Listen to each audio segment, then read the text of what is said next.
At my sister Jasmine's engagement dinner, my mother smiled at her future wealthy in-laws and pointed directly at me. This is our other daughter Jada. She cleans houses for a living. My father laughed and added that they had completely given up on me years ago. The room went dead silent. The groom's mother, a ruthless real estate mogul, stared at me, all the color draining from her face. She whispered my name in pure terror. My parents had no idea. They had just insulted the woman who held the financial keys to the entire Sterling family empire. If you have ever been treated like the family disappointment, only to have the ultimate upper hand, let me know where you are watching from in the comments. Hit like and subscribe to hear exactly how I made them pay for every single insult. The Monarch Room in downtown Atlanta is the kind of restaurant where the waitstaff wear tailored suits and the menus do not have prices. It is a place designed to make people feel important, which is exactly why my mother Brenda chose it for this dinner. I arrived 10 minutes early, checking my coat with the hostess and smoothing down my simple black dress. At 35, I had learned that true wealth whispers while insecurity screams. My family was currently screaming at the center table in the main dining room. I walked over quietly, observing the scene before making my presence known. My parents, Brenda and Richard, were practically vibrating with desperation to impress. They were obsessed with their standing in Atlanta's upper-middle-class Black society, constantly chasing the illusion of Black excellence. My younger sister Jasmine sat at the center of the table, perfectly coiffed and wearing a designer dress I knew she could not afford. She was 32, a mid-level public relations manager, and currently drowning in credit card debt to maintain her facade. Sitting next to her was Julian Sterling, her 34-year-old fiancé. Julian was white polite and came from generations of legacy wealth. He seemed completely oblivious to the financial reality of the woman he was about to marry. When I finally stepped up to the table, my mother barely looked at me. She gestured vaguely toward the far end of the table, as far away from the Sterling family as physically possible. "Sit there, Jada," she murmured without breaking her gaze away from Julian. I took my seat in silence. I did not complain. I simply observed. For my entire life, I had been the family scapegoat. I rejected their obsession with corporate titles and country club memberships. When I started my own business years ago, my parents wrote me off as a failure because I refused to follow their rigid path. They told everyone I was a blue-collar laborer. They had no idea that I am the founder and CEO of Sterling and Oak Estate Management. My firm is an ultra-exclusive agency that manages multi-million-dollar properties for America's elite. I do not clean houses. I manage the people who clean the mansions of billionaires. But I never corrected my parents. I let them believe what they wanted because it kept them out of my bank accounts. Throughout the first 2 courses, Jasmine performed her perfect successful daughter routine effortlessly. She exaggerated her role at her PR firm, claiming to lead national campaigns, while our parents nodded enthusiastically, backing up every lie. Julian listened with a loving smile, completely taken in by the illusion. I ate my salad in silence, watching the performance unfold. The dynamic was so familiar, it was exhausting. I was the invisible daughter, the embarrassing secret they had to hide at the end of the table. Just as the main courses were being cleared, the atmosphere in the room shifted. Caroline Sterling had arrived. Julian's mother was a formidable woman, a high-net-worth real estate mogul, known for her ruthless business tactics and icy demeanor. She swept into the restaurant wearing an immaculate pantsuit, demanding attention simply by existing. My parents immediately stood up, practically tripping over themselves to greet her. Brenda rushed forward, her voice pitching an octave higher as she welcomed Caroline to the table. Caroline accepted the greetings with a polite but distant smile, taking the empty seat next to her son. Brenda seized the moment to reintroduce everyone, determined to cement the narrative of our perfect family. She went on for 5 solid minutes about Jasmine, proudly listing fake accolades and exaggerated accomplishments. Caroline nodded, sipping her sparkling water, looking mildly bored. Then Caroline's gaze drifted down the length of the long table and landed on me. She narrowed her eyes slightly, trying to place my face. Brenda noticed the direction of Caroline's stare and immediately panicked. Her perfect image was being threatened by my mere presence. "Oh, Caroline," Brenda said with a forced, high-pitched laugh. "This is our other daughter, Jada. She just cleans houses for a living. Nothing glamorous like Jasmine. My father Richard immediately chimed in, eager to prove they shared Caroline's high standards. Yes, we have completely given up on her, he said, shaking his head with a disappointed sigh. She never had the drive for a real career. We just pray she can pay her rent every month. I did not flinch. I did not drop my gaze. I simply looked right into Caroline Sterling's eyes. I saw the exact moment recognition hit her. Just 6 months ago, my firm had saved Caroline's sprawling Hampton estate from a catastrophic multi-million-dollar zoning disaster. I personally hold the non-disclosure agreements and manage the financial lifelines to her most private, sensitive real estate holdings. I know exactly how much debt the Sterling Empire is hiding, and I know exactly how much power I have over her. Caroline froze. The glass of sparkling water halted halfway to her mouth. All the color drained from her face, leaving her looking pale and suddenly very old. She stared at me, her eyes wide with unadulterated terror. She opened her mouth, but no sound came out. I gave her a look. It was a subtle, microscopic narrowing of my eyes. A silent, icy warning that communicated a very clear message. Do not blow my cover. Do not say a word about who I really am. Caroline swallowed hard, her throat bobbing. Wait, she whispered, her voice trembling slightly. You are. She stopped. The entire table locked up. The silence was deafening. My parents looked back and forth between Caroline and me, absolute confusion washing over their faces. Brenda's fake smile faltered. Richard leaned forward, unsure of what was happening. Jada is Caroline stammered frantically, trying to recalibrate her tone. Jada is an incredible young woman. We are so very honored to have her here tonight. She offered me a deep, respectful nod that bordered on a bow. The sudden, bizarre amount of respect coming from a woman like Caroline Sterling thoroughly confused my parents. Brenda lost all color in her face. Richard blinked rapidly, his mouth hanging slightly open. Jasmine glared at me, her eyes flashing with pure venom. How dare I command the respect of her wealthy future mother-in-law? How dare the woman who cleans houses receive a bow from a real estate mogul? To punish me for somehow stealing her spotlight, Jasmine decided to orchestrate another humiliation. When the waiter brought the leather folder containing the bill for the evening, he placed it near the center of the table. The total was $4,500. Jasmine picked it up, made a show of patting her designer purse, and sighed loudly. Oh no, she said, pouting at Julian. I must have left my wallet in my other bag. Dad, can you cover this? Richard looked at this bill, his eyes widening slightly at the total before a cruel smile spread across his face. He picked up the leather folder and slid it all the way down the table until it rested directly in front of me. Since you do not have a real career, Jada, he said, his voice dripping with condescension, maybe you can go to the back and scrub the restaurant kitchen to pay this off. Consider it your contribution to your sister's happiness. Brenda chuckled a mean, sharp sound. Jasmine smiled triumphantly. Julian looked incredibly uncomfortable, but said nothing clearly, not wanting to intervene in a family dispute. Caroline looked like she might actually pass out from the sheer secondhand panic of watching my family insult me. I did not say a word. I calmly reached into my clutch and pulled out my solid black American Express Centurion card.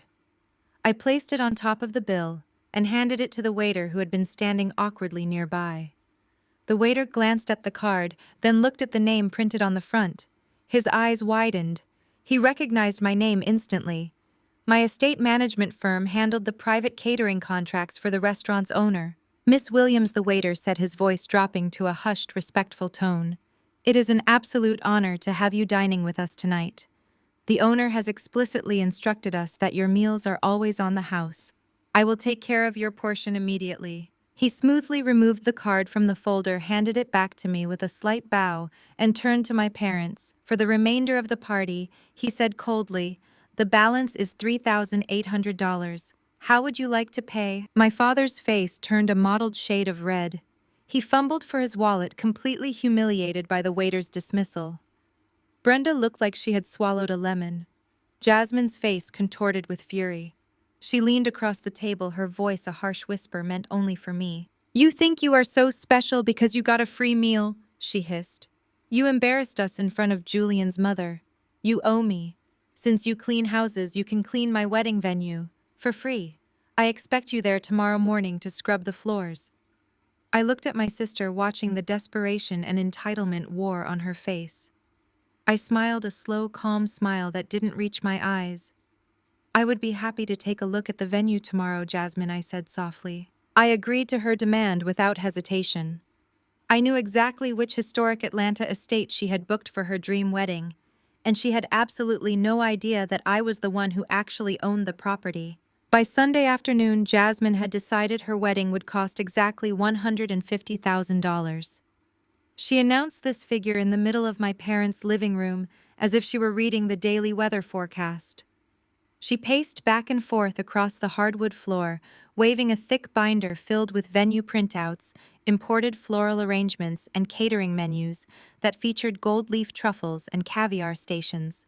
"We have to show the Sterlings who we are," Jasmine declared, slapping the binder onto the coffee table. "Julian comes from old money. His mother Caroline expects a certain caliber of event. If we do a cheap hotel ballroom, they will laugh at us behind our backs. We are the Williams family. We represent Black excellence. I will not look like a charity case walking down the aisle." My mother, Brenda, sat on the plush sofa, clutching her wine glass like a lifeline. She nodded vigorously, completely captivated by the delusion. "You are absolutely right, Jasmine. We have an image to uphold in Atlanta. We belong in the same social circles as the Sterlings, and your wedding will be the social event of the season.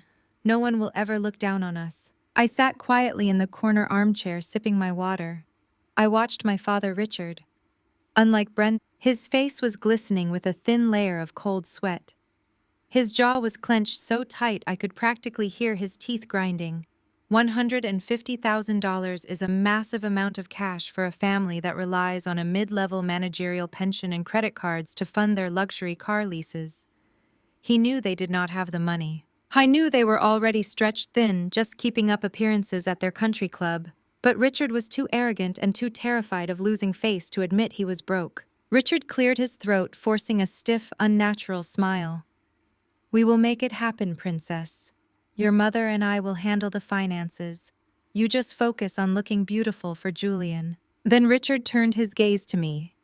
The fake smile instantly vanished, replaced by his usual look of bitter disappointment.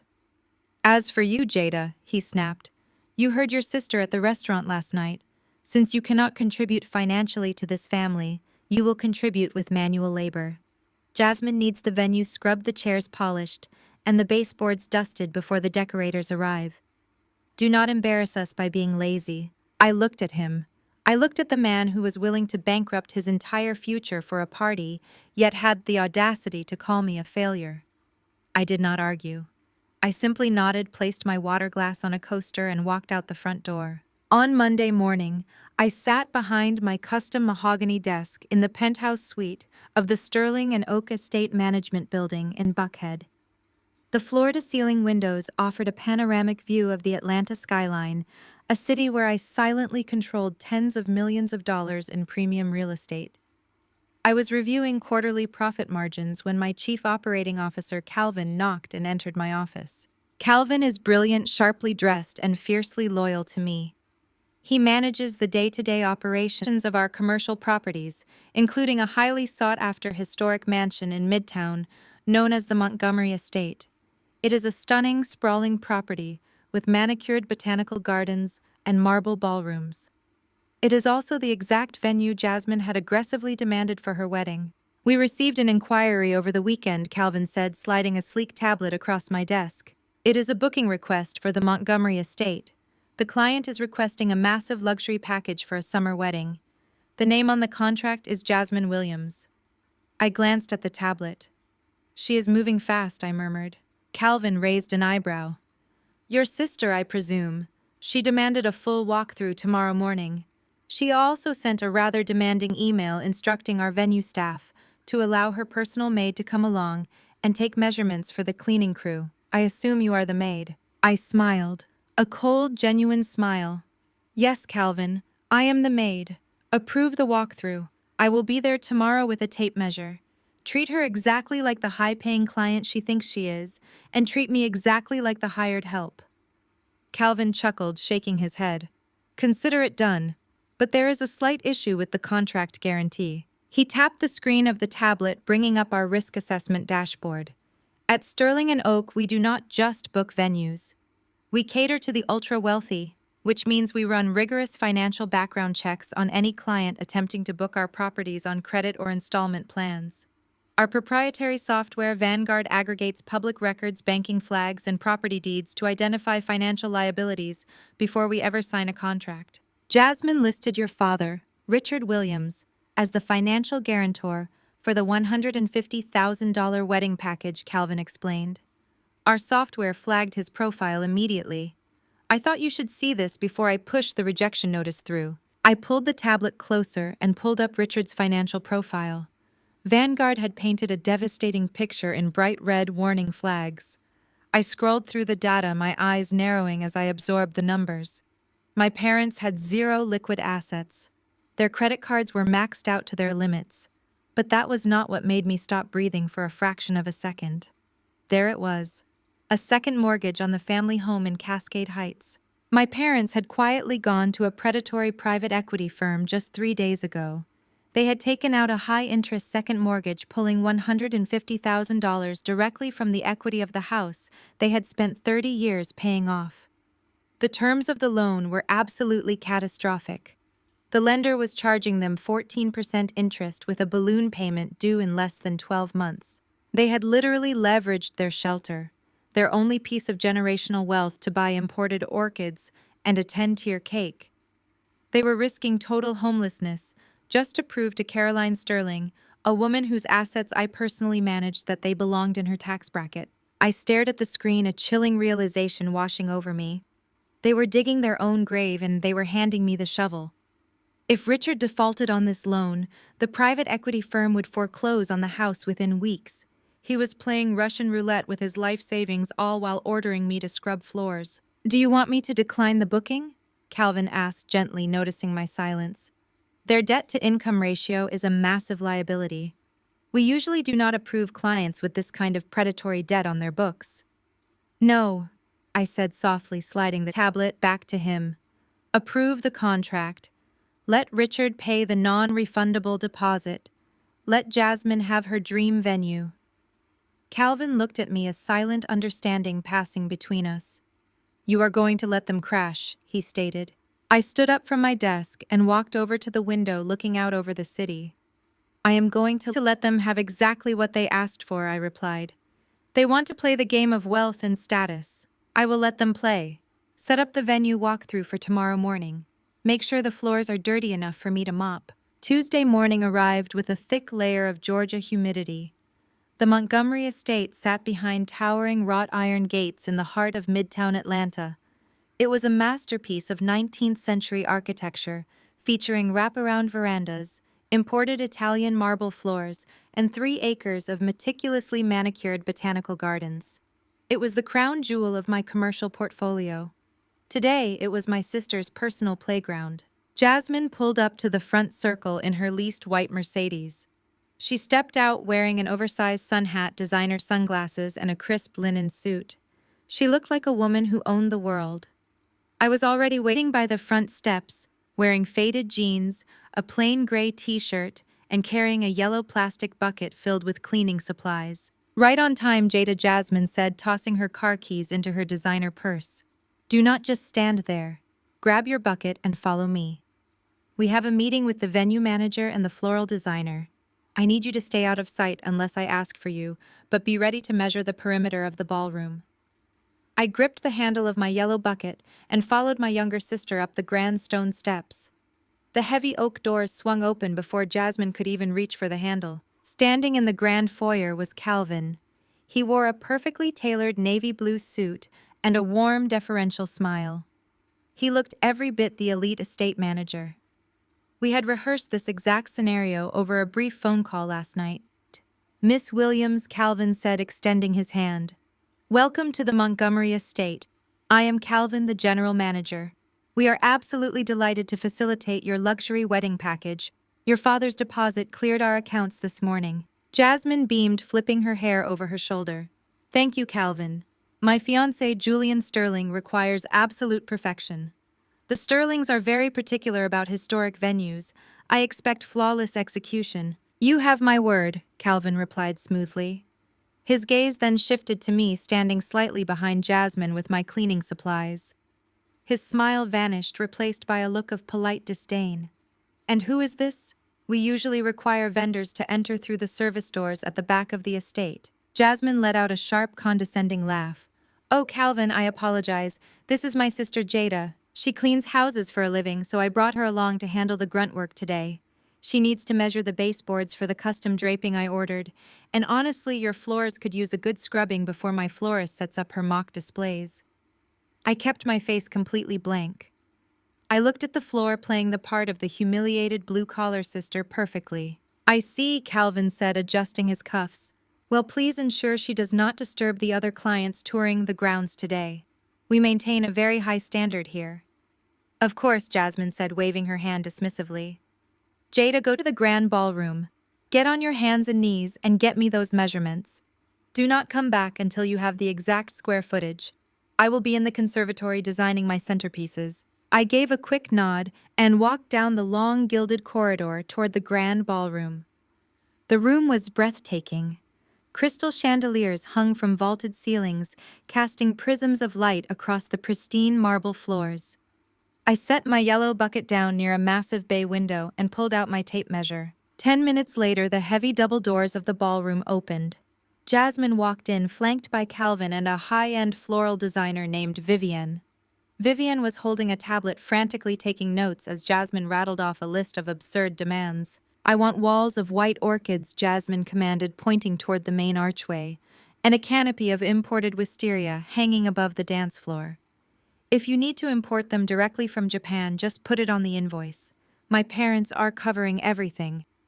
Vivienne hesitated, glancing at Calvin. Miss Williams' imported wisteria on that scale will add at least $20,000 to your floral budget.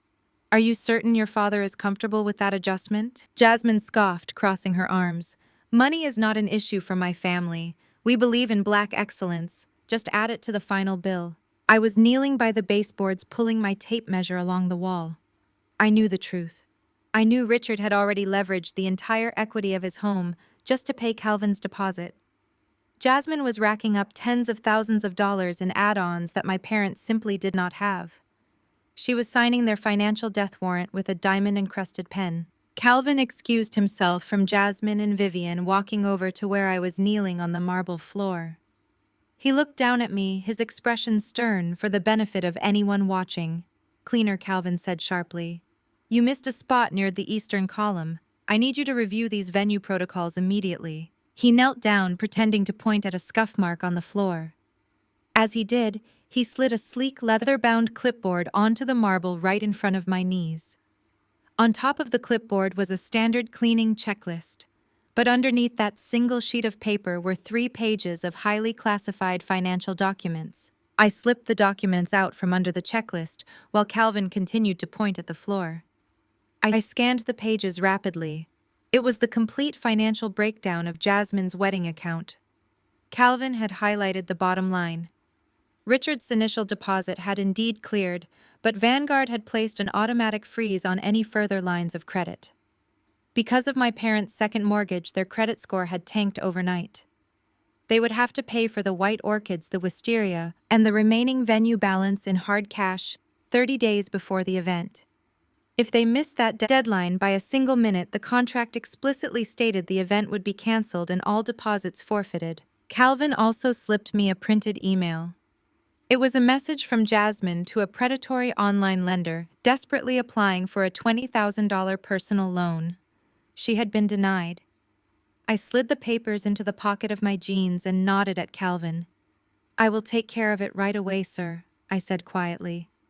Calvin stood back up, smoothing his suit jacket. See that you do. We do not tolerate incompetence at Sterling and Oak. He turned and walked back to Jasmine, who was glaring at me from across the room. She marched over her heels, clicking loudly against the marble. What is wrong with you? Jasmine hissed, standing over me while I remained on my knees. I saw you reading that clipboard instead of working. Are you trying to embarrass me in front of the venue manager? Calvin is a professional. He does not have time to deal with your laziness. I am just following his instructions, Jasmine, I said, keeping my voice soft and subservient. Well, work faster, she snapped. Vivian is waiting for the perimeter numbers. You are ruining my timeline. I swear, Jada, if you mess up this wedding, I will make sure Mom and Dad cut you out of this family for good. You are lucky I even let you inside a building like this. I looked up at my sister.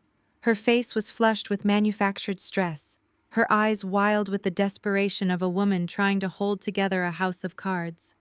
She was standing in my building yelling at me for taking too long to measure my own floors, while actively destroying our parents' financial future. I will hurry, I said, looking back down at my tape measure. I would not want to ruin your perfect day. Jasmine scoffed in disgust and spun around, marching back to her florist. I stayed on the floor, running my hand over the cool, polished marble. The trap was fully set. The contract was signed. The debt was locked in. My family had demanded I play the role of the help. I was more than happy to oblige, knowing that when the time came, I would be the one sweeping them out the door. I left the Montgomery estate through the service exit, tossing the yellow plastic bucket into the trunk of my car. I drove a few miles down the road to my private club, took a hot shower, and changed into a tailored charcoal suit. I traded my scuffed sneakers for designer heels. Within 45 minutes, the obedient silent house cleaner vanished. The CEO of Sterling and Oak returned. My next appointment was a quarterly portfolio review with my most demanding and highest-paying client. I drove my Porsche through the imposing iron gates of the Sterling family compound in Buckhead. The winding driveway was lined with century-old oak trees, leading up to a massive limestone mansion that looked more like a European fortress than a home. I handed my keys to the valet, walked past the private security detail, and was escorted directly into Caroline Sterling's private study. The study was a testament to generational wealth, filled with dark mahogany shelves, rare books, and original oil paintings. Caroline sat behind her massive desk, reviewing a stack of property deeds. She wore a tailored cream dress, her posture rigid and commanding. She was a woman who was used to giving orders and having them followed without question. But when I walked into the room, she immediately stood up, closed the folder in front of her, and offered me a warm, genuine smile. "Jada, please come in and sit down," Caroline said, gesturing to the plush leather chairs across from her desk. "I cannot thank you enough for handling that zoning disaster in the Hamptons last week.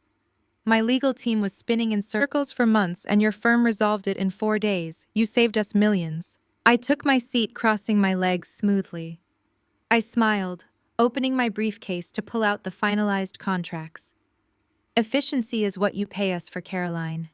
We identified the local council members blocking your permits, negotiated a community development compromise, and secured your building rights. The paperwork is completely finalized. You can begin construction on the new estate by Monday morning." We spent the next 30 minutes reviewing her commercial real estate holdings, optimizing her tax structures, and finalizing the acquisition of 3 new properties in Savannah. As always, the business concluded flawlessly. I gathered my documents and prepared to leave, but Caroline held up her hand. "Would you mind staying for a moment?" Caroline asked. Her voice had lost its usual sharp, authoritative edge. She sounded unusually hesitant. She stood up, walked over to her heavy oak doors, and instructed her assistant that we were not to be disturbed under any circumstances. She locked the door behind her and returned to her seat.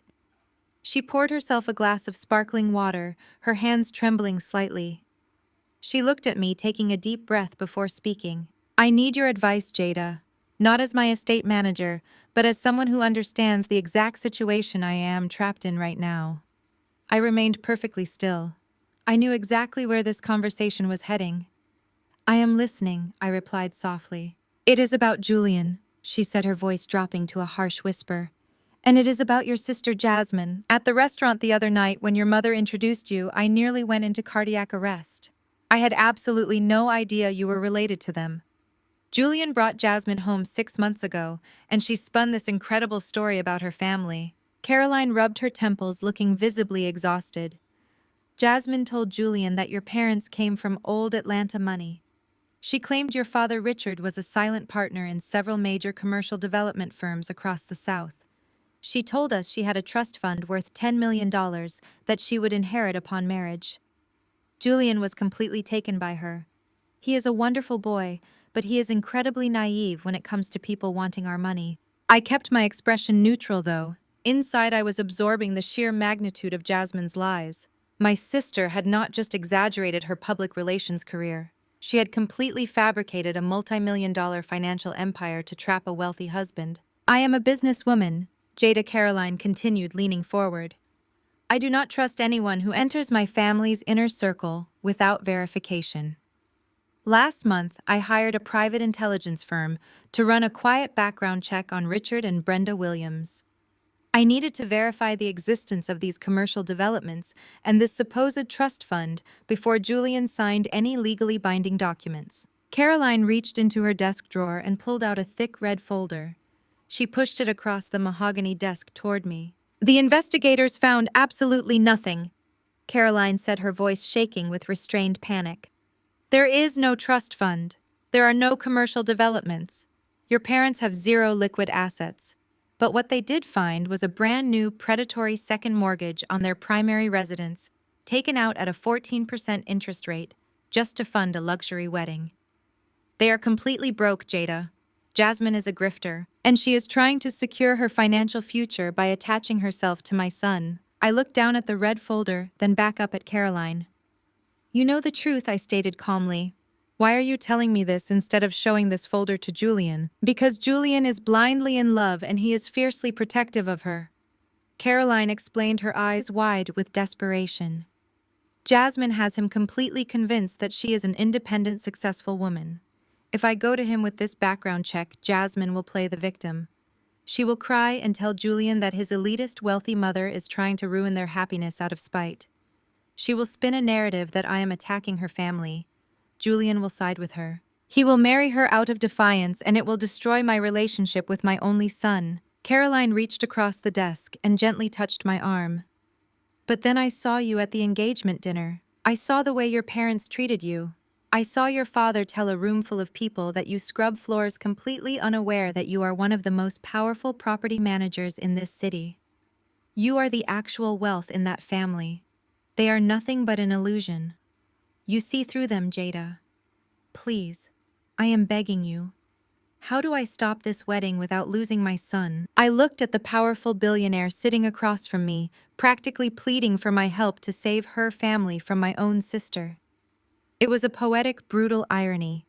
Jasmine thought she was playing a brilliant game of chess, completely unaware that I owned the board. I leaned back in my chair, folding my hands in my lap. I looked Caroline directly in the eyes, my voice steady and cold as ice. Do absolutely nothing, Caroline. Caroline blinked, thoroughly confused. Nothing, but they are defrauding my son. She is going to bankrupt them both. If you attack Jasmine now, you validate her victim complex, I explained slowly, making sure she understood every word. A narcissist like my sister thrives on opposition. If you try to expose her privately, she will twist the narrative and drag Julian away from you. The only way to dismantle an illusion of this magnitude is to let it collapse on its own under the weight of its own lies, and it must happen in public where she cannot hide behind Julian's privilege. Caroline swallowed hard, processing my strategy. But the wedding is in a few weeks. The deposits are paid. They are moving forward. Let the wedding planning proceed exactly as planned, I instructed her. Let Jasmine continue to spend money she does not have. Let my parents continue to dig their financial grave. Smile at the bridal shower. Nod along during the dress fittings. Do not give them a single reason to suspect that you know the truth. I stood up from my chair, buttoning my suit jacket. I picked up my briefcase, looking down at Caroline with absolute certainty. You hired my firm to manage and protect your most valuable assets, I said softly.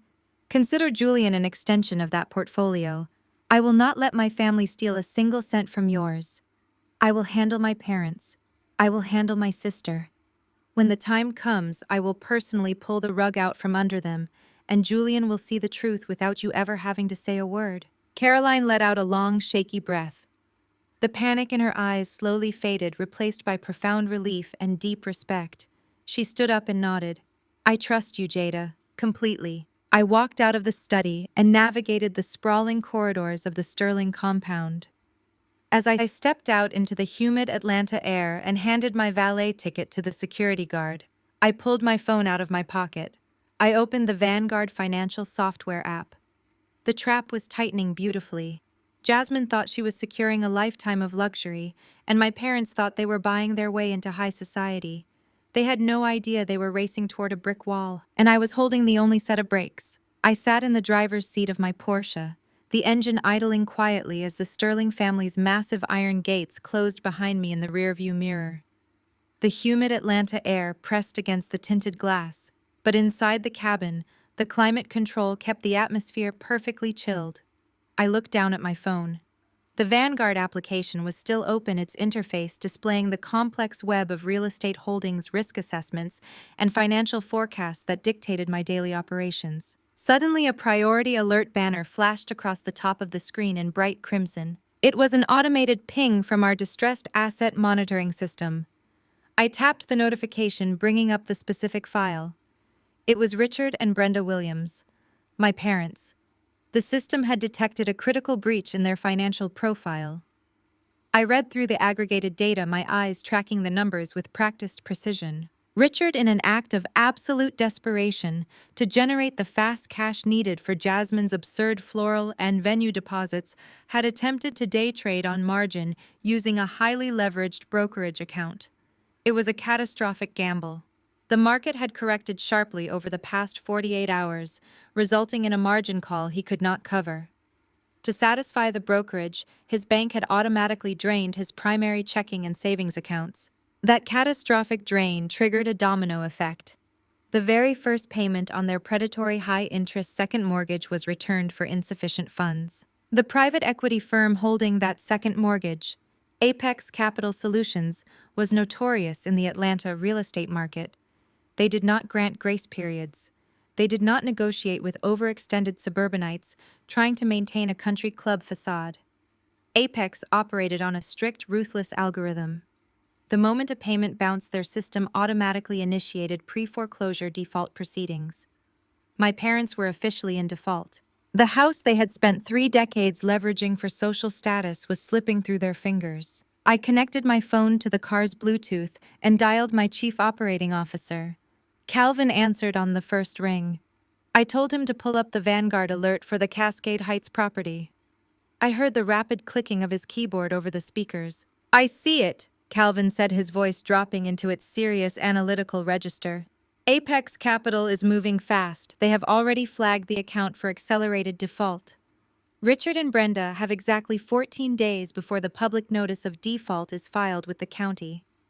Once that hits the public records, it will be visible to everyone.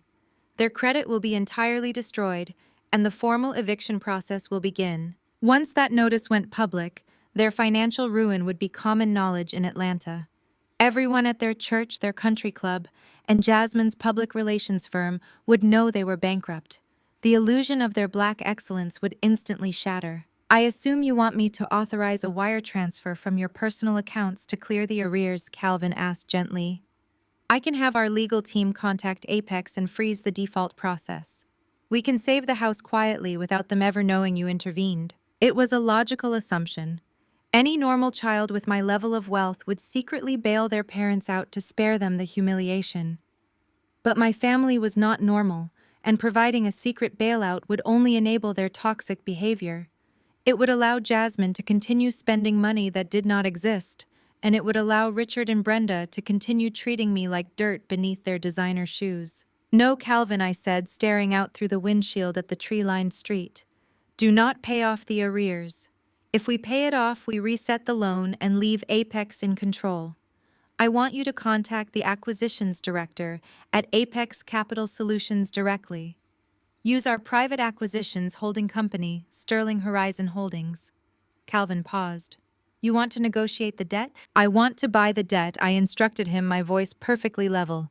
"Sterling and Oak buys distressed premium real estate debt portfolios all the time. Tell Apex we want to acquire the promissory note and the deed of trust for the Cascade Heights property. Apex will gladly offload a high-risk second mortgage for an immediate cash premium. Offer them 15% above the outstanding principal to ensure the transaction closes immediately. Tell them we want the legal assignment of the deed completed and recorded within 48 hours. There was a long silence on the other end of the line. The brilliant ruthlessness of the move was settling in. Calvin understood exactly what I was doing. "You do not want to save them from the bank," Calvin said softly, a hint of awe in his voice. "You want to become the bank." "Exactly," I replied. "Execute the purchase order." "Consider it done," Calvin said, the sound of his rapid typing resuming. "I will have the final assignment documents on your desk by Thursday morning." I ended the call and pulled out into the Atlanta traffic, a profound sense of calm washing over me. At forward 48 hours, I was sitting at the custom mahogany desk in my penthouse office. The digital transfers had been completed late Wednesday night, but Calvin knew I preferred to hold the physical documents for acquisitions of this highly personal nature. He walked into my office carrying a thick manila folder and placed it squarely in the center of my desk. "It is finalized," Calvin stated, adjusting his suit jacket. "Sterling Horizon Holdings is now the sole legal creditor and lien holder for the property in Cascade Heights. Apex Capital has relinquished all rights. The county has recorded the assignment." "Thank you, Calvin," I said. I opened the folder. Inside was the legal assignment of the deed of trust, heavily stamped and notarized. I looked at the legal description of the property, tracing the printed address with my index finger. This was the house where I had been repeatedly told I was not good enough. The house where Jasmine had been given the master suite simply because she demanded it, while I was relegated to the small drafty room near the laundry area. This was the house where Brenda hosted lavish dinner parties to impress people she secretly despised, forcing me to serve hors d'oeuvres, while she introduced Jasmine as the future executive star of the family. It was a monument to their vanity, a physical manifestation of their obsession with status and appearances. Now, legally and financially, that entire monument belonged to me. The power dynamic had shifted entirely. I was officially their landlord and their sole creditor. I held the absolute power to initiate foreclosure, to serve an eviction notice, and to strip them of the very shelter they had so recklessly endangered to fund a wedding. They had looked me in the eye at an upscale restaurant and told the groom's family that I was nothing but a house cleaner. They had mocked my supposed poverty. Yet here I sat holding the deed to their home, holding their entire future in a manila folder. But I would not evict them today. Moving too quickly would ruin the strategy I had carefully outlined for Caroline Sterling. The trap needed to remain hidden until the absolute perfect moment. Jasmine still had a bridal shower to host. She still had caterers to insult and vendors to defraud. She needed to feel like she was winning right up until the second she lost everything. I closed the folder, walked over to the private wall safe concealed behind a modern art canvas in my office, and placed the deed inside. I spun the heavy metal dial, locking their financial reality away in the dark. I walked back to my desk, picked up my phone, and sent a brief text message to Caroline Sterling. "Everything is proceeding exactly as planned. Enjoy the bridal shower this weekend." I locked my phone and looked out over the Atlanta skyline. My parents wanted me to clean up their messes. I was going to give them exactly what they asked for. Saturday arrived with brilliant sunshine, providing the perfect backdrop for Jasmine's bridal shower at the Piedmont Driving Club. The country club was a bastion of old Atlanta money, featuring sprawling golf courses and dining rooms drenched in crystal and gold. I arrived 2 hours early, not as a guest, but because Jasmine had texted me at dawn, demanding I assist the catering staff. I wore a simple black wrap dress and flat shoes, blending in perfectly with the waitstaff. The solarium room had been transformed into a ridiculous pastel wonderland. Thousands of dollars worth of imported pink peonies cascaded from the ceiling. A custom champagne tower stood near the entrance, flanked by ice sculptures. I knew from my firm's financial monitoring software that the florist had demanded cash upfront for this display. That demand had forced my father to drain whatever minimal funds he had managed to scrape together from his remaining credit limits. They were bleeding cash at an exponential rate. As the guests began to arrive, the room filled with Atlanta's upper-middle-class elite. Women draped in designer labels entered the room, displaying their luxury handbags like trophies. Brenda held court near the gift table, greeting her fellow sorority sisters and country club acquaintances. She spotted me organizing a tray of champagne flutes near the bar. Instead of waving me over to join the party, she rushed toward me with her face flushed with anxiety. "Jada, what are you doing standing around?" Brenda hissed. keeping her voice low so the nearby guests would not hear. Grab that tray. If anyone asks, you are here to assist the event staff. Do not mingle. Do not try to sit at the guest tables. I told my friends I hired you to help out today so you could make some extra pocket money. It is the only way to explain why you look like that. I looked down at my neat tailored black dress. It was actually vintage Dior, though Brenda completely lacked the eye to recognize it. I did not argue. I simply nodded, picked up the heavy silver tray of champagne flutes, and stepped seamlessly into the role of the hired help. I moved quietly through the crowd, offering drinks with a polite nod. I navigated toward Brenda's inner circle. They were a group of highly judgmental women who thrived on gossip and social hierarchy. I offered a glass to a woman named Cynthia, who was Brenda's closest friend. "Oh, thank you, dear," Cynthia said, barely looking at me.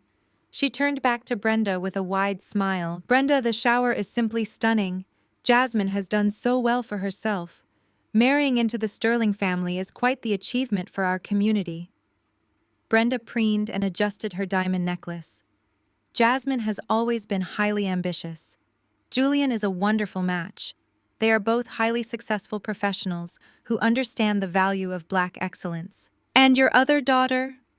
another woman asked, glancing at me as I continued to stand nearby with the serving tray. "I thought you had two." Brenda let out a practiced, sympathetic sigh that she had clearly rehearsed in the mirror. "Yes, well, Jada struggles to find her footing. She does manual labor, house cleaning, event setup, that sort of thing. I actually hired her today to serve drinks so she could pay her rent this month. We try to help her however we can, but you know how it is when a child refuses to apply themselves to a real career." The women murmured in collective pity and shook their heads. "It is a blessing she has a mother like you to provide for her," Cynthia noted. "It must be so difficult having one child who represents success and another who just cannot keep up." I kept my face entirely impassive. I offered Cynthia a cocktail napkin, smiled politely, and walked away. The irony was a physical weight in the room. They were drinking champagne paid for by maxed-out credit cards. They were praising a mother who was secretly facing foreclosure. And they were pitying the woman who literally owned the deed to the very house Brenda would sleep in tonight. I found an intense, quiet satisfaction in my silence. A hush suddenly fell over the room. Caroline Sterling had arrived.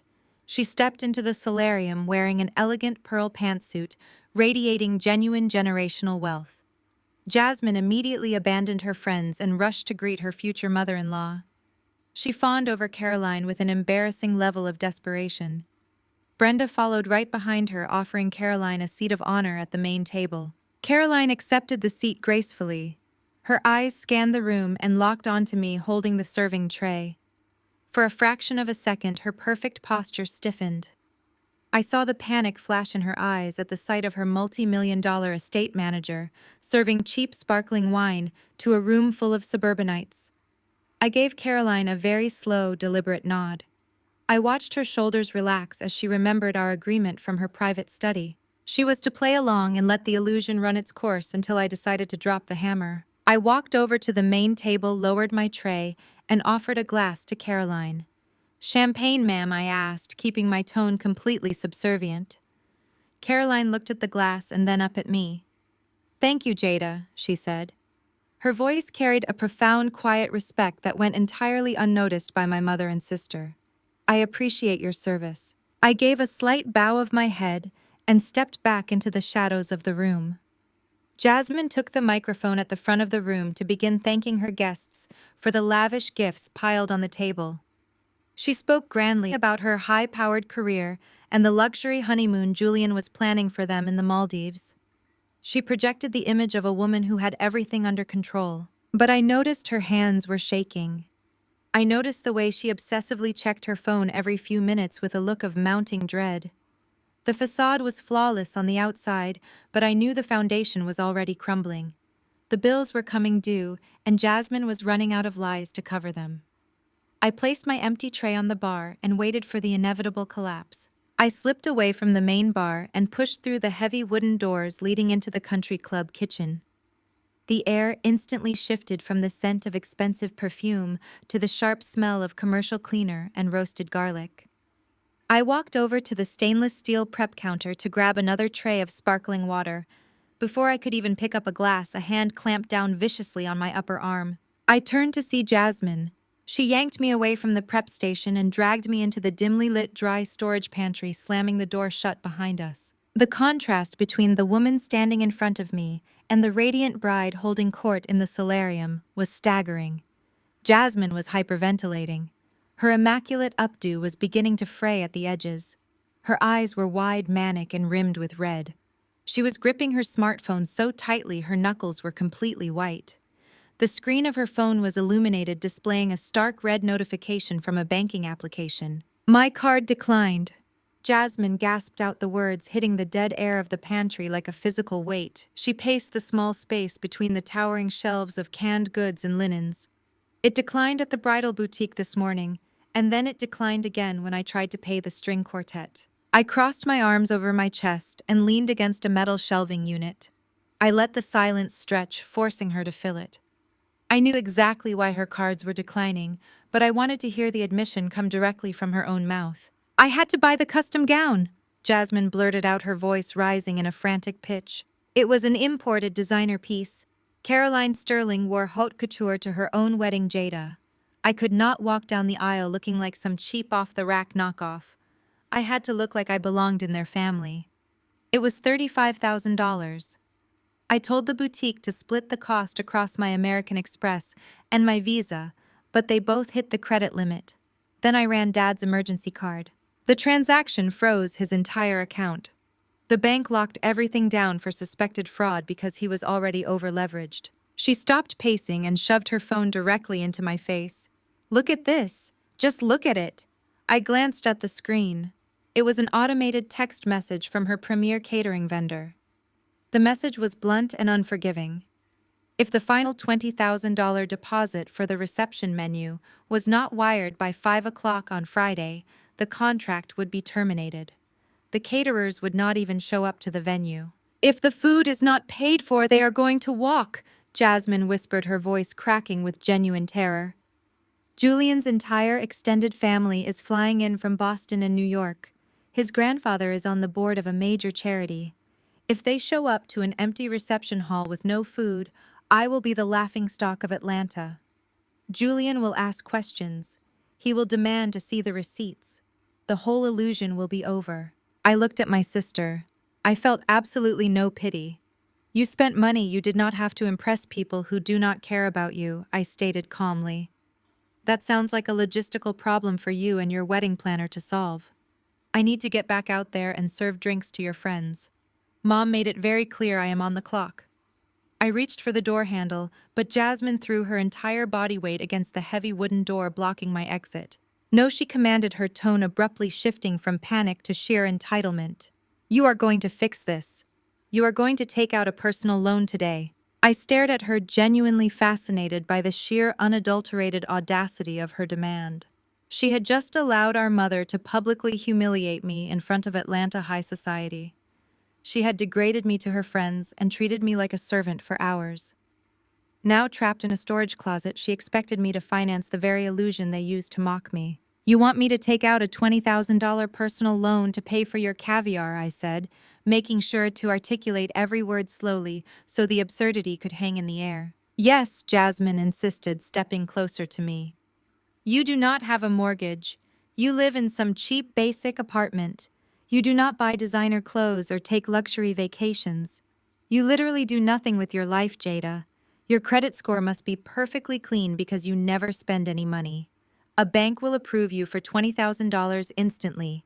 You can get the cash deposited by Thursday and wire it to the caterer. I will pay you back after the honeymoon when Julian and I combine our finances." I let out a short, dry laugh. "You are asking me to leverage my credit to bail you out of a financial disaster, right after you spent the entire afternoon telling your rich friends that I am a pathetic house cleaner who relies on Mom for rent money." Jasmine waved her hand frantically, dismissing my point. "That was just for appearances. You know how Mom is. We have an image to protect. You owe this family, Jada. We put up with your embarrassing lack of ambition for years. The least you can do is sign a piece of paper so my wedding is not ruined." I looked at her, stripping every ounce of emotion from my face. My voice was colder than the ice sculptures melting in the other room. I am not signing anything, Jasmine. I am not taking out a loan. I am not giving you a single dime. You built this trap yourself. Now you get to sit in it. Jasmine's face twisted into a vicious, ugly snarl. The last remnants of the polished, successful public relations manager vanished completely. She looked feral. "You selfish wretch," Jasmine hissed, jabbing her manicured finger directly at my chest. "If you do not wire that money to the caterer by Friday, I will destroy whatever pathetic little life you have left. I will go to Pastor Thomas on Sunday morning. I will stand up at the pulpit in front of the entire congregation at First Baptist, and I will tell them that you stole the wedding funds from my bank account." I raised an eyebrow, genuinely impressed by the depths of her sociopathy. "You would lie to the church." "I will cry at the altar," Jasmine threatened, stepping even closer, her voice dripping with venom.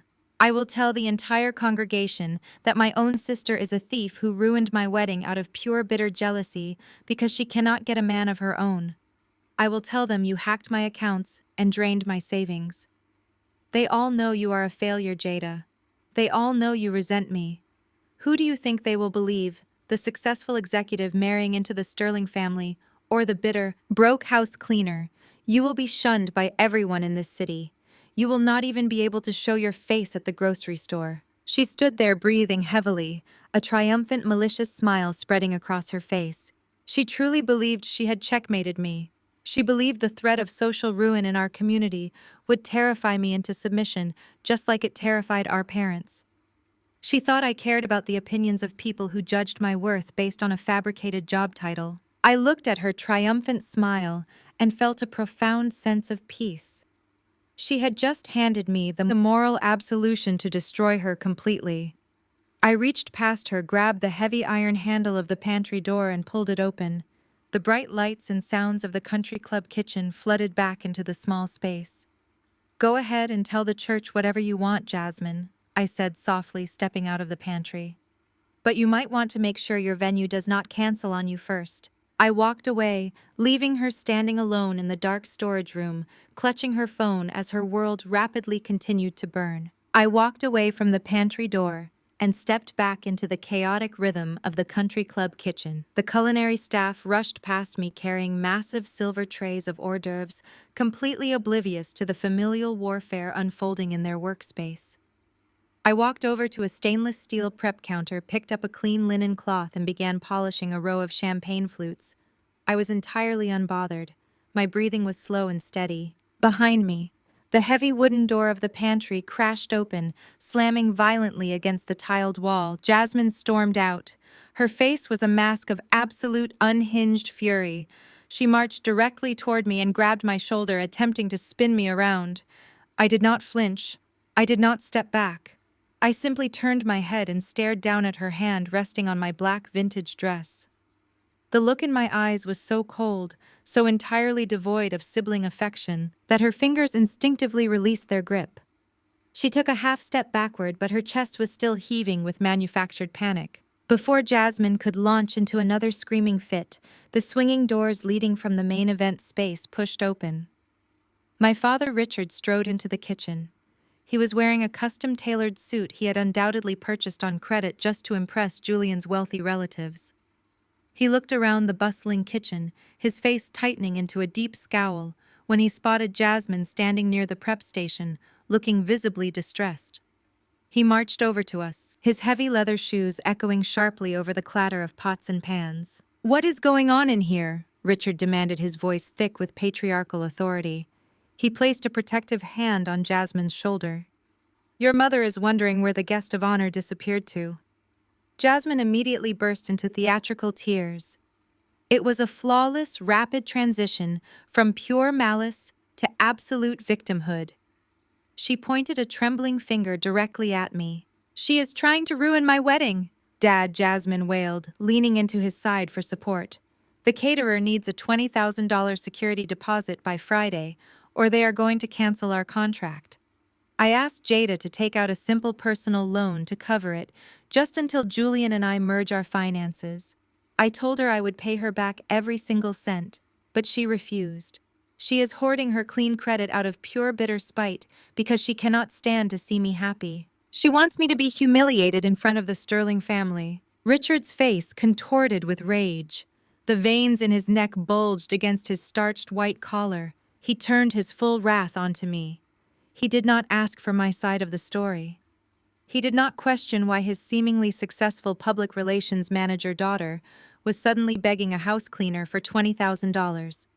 He simply saw a threat to his carefully constructed social image, and he reacted with the blind, arrogant fury I had endured my entire life. "Are you out of your mind?" Richard yelled, stepping directly into my personal space. "You are going to stand there and deny your sister a simple signature at the bank. After everything this family has done for you. After we let you show your face at this country club today." I set the champagne flute down on the counter. I did not back away. I looked him dead in the eye. "You have done absolutely nothing for me, Richard. And I am not financing a party you cannot afford." My father slammed his hand down on the stainless steel counter. The loud metallic bang caused several kitchen workers to jump, but I remained perfectly still. "You listen to me, you selfish, ungrateful girl!" Richard spat, his voice dropping into a harsh, menacing growl. "I have worked my entire life to elevate this family name. I have sacrificed everything to put us in the same room as people like Caroline Sterling. Jasmine is securing our legacy. She is cementing our place in Atlanta high society. And you are willing to let it all burn down because you are a stubborn, miserable failure who cleans up other people's dirt for a living. You will march down to the bank on Monday morning.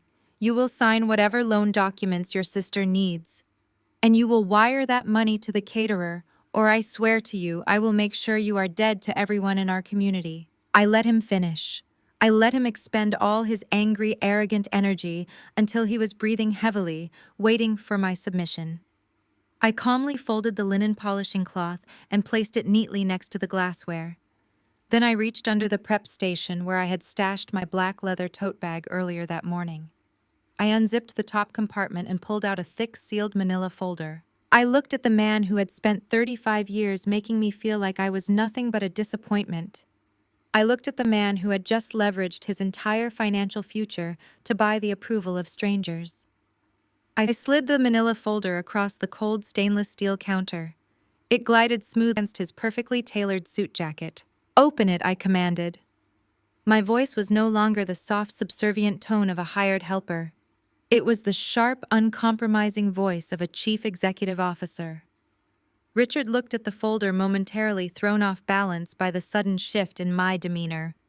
He snatched the folder off the counter and ripped it open angrily. I watched his eyes scan the top document.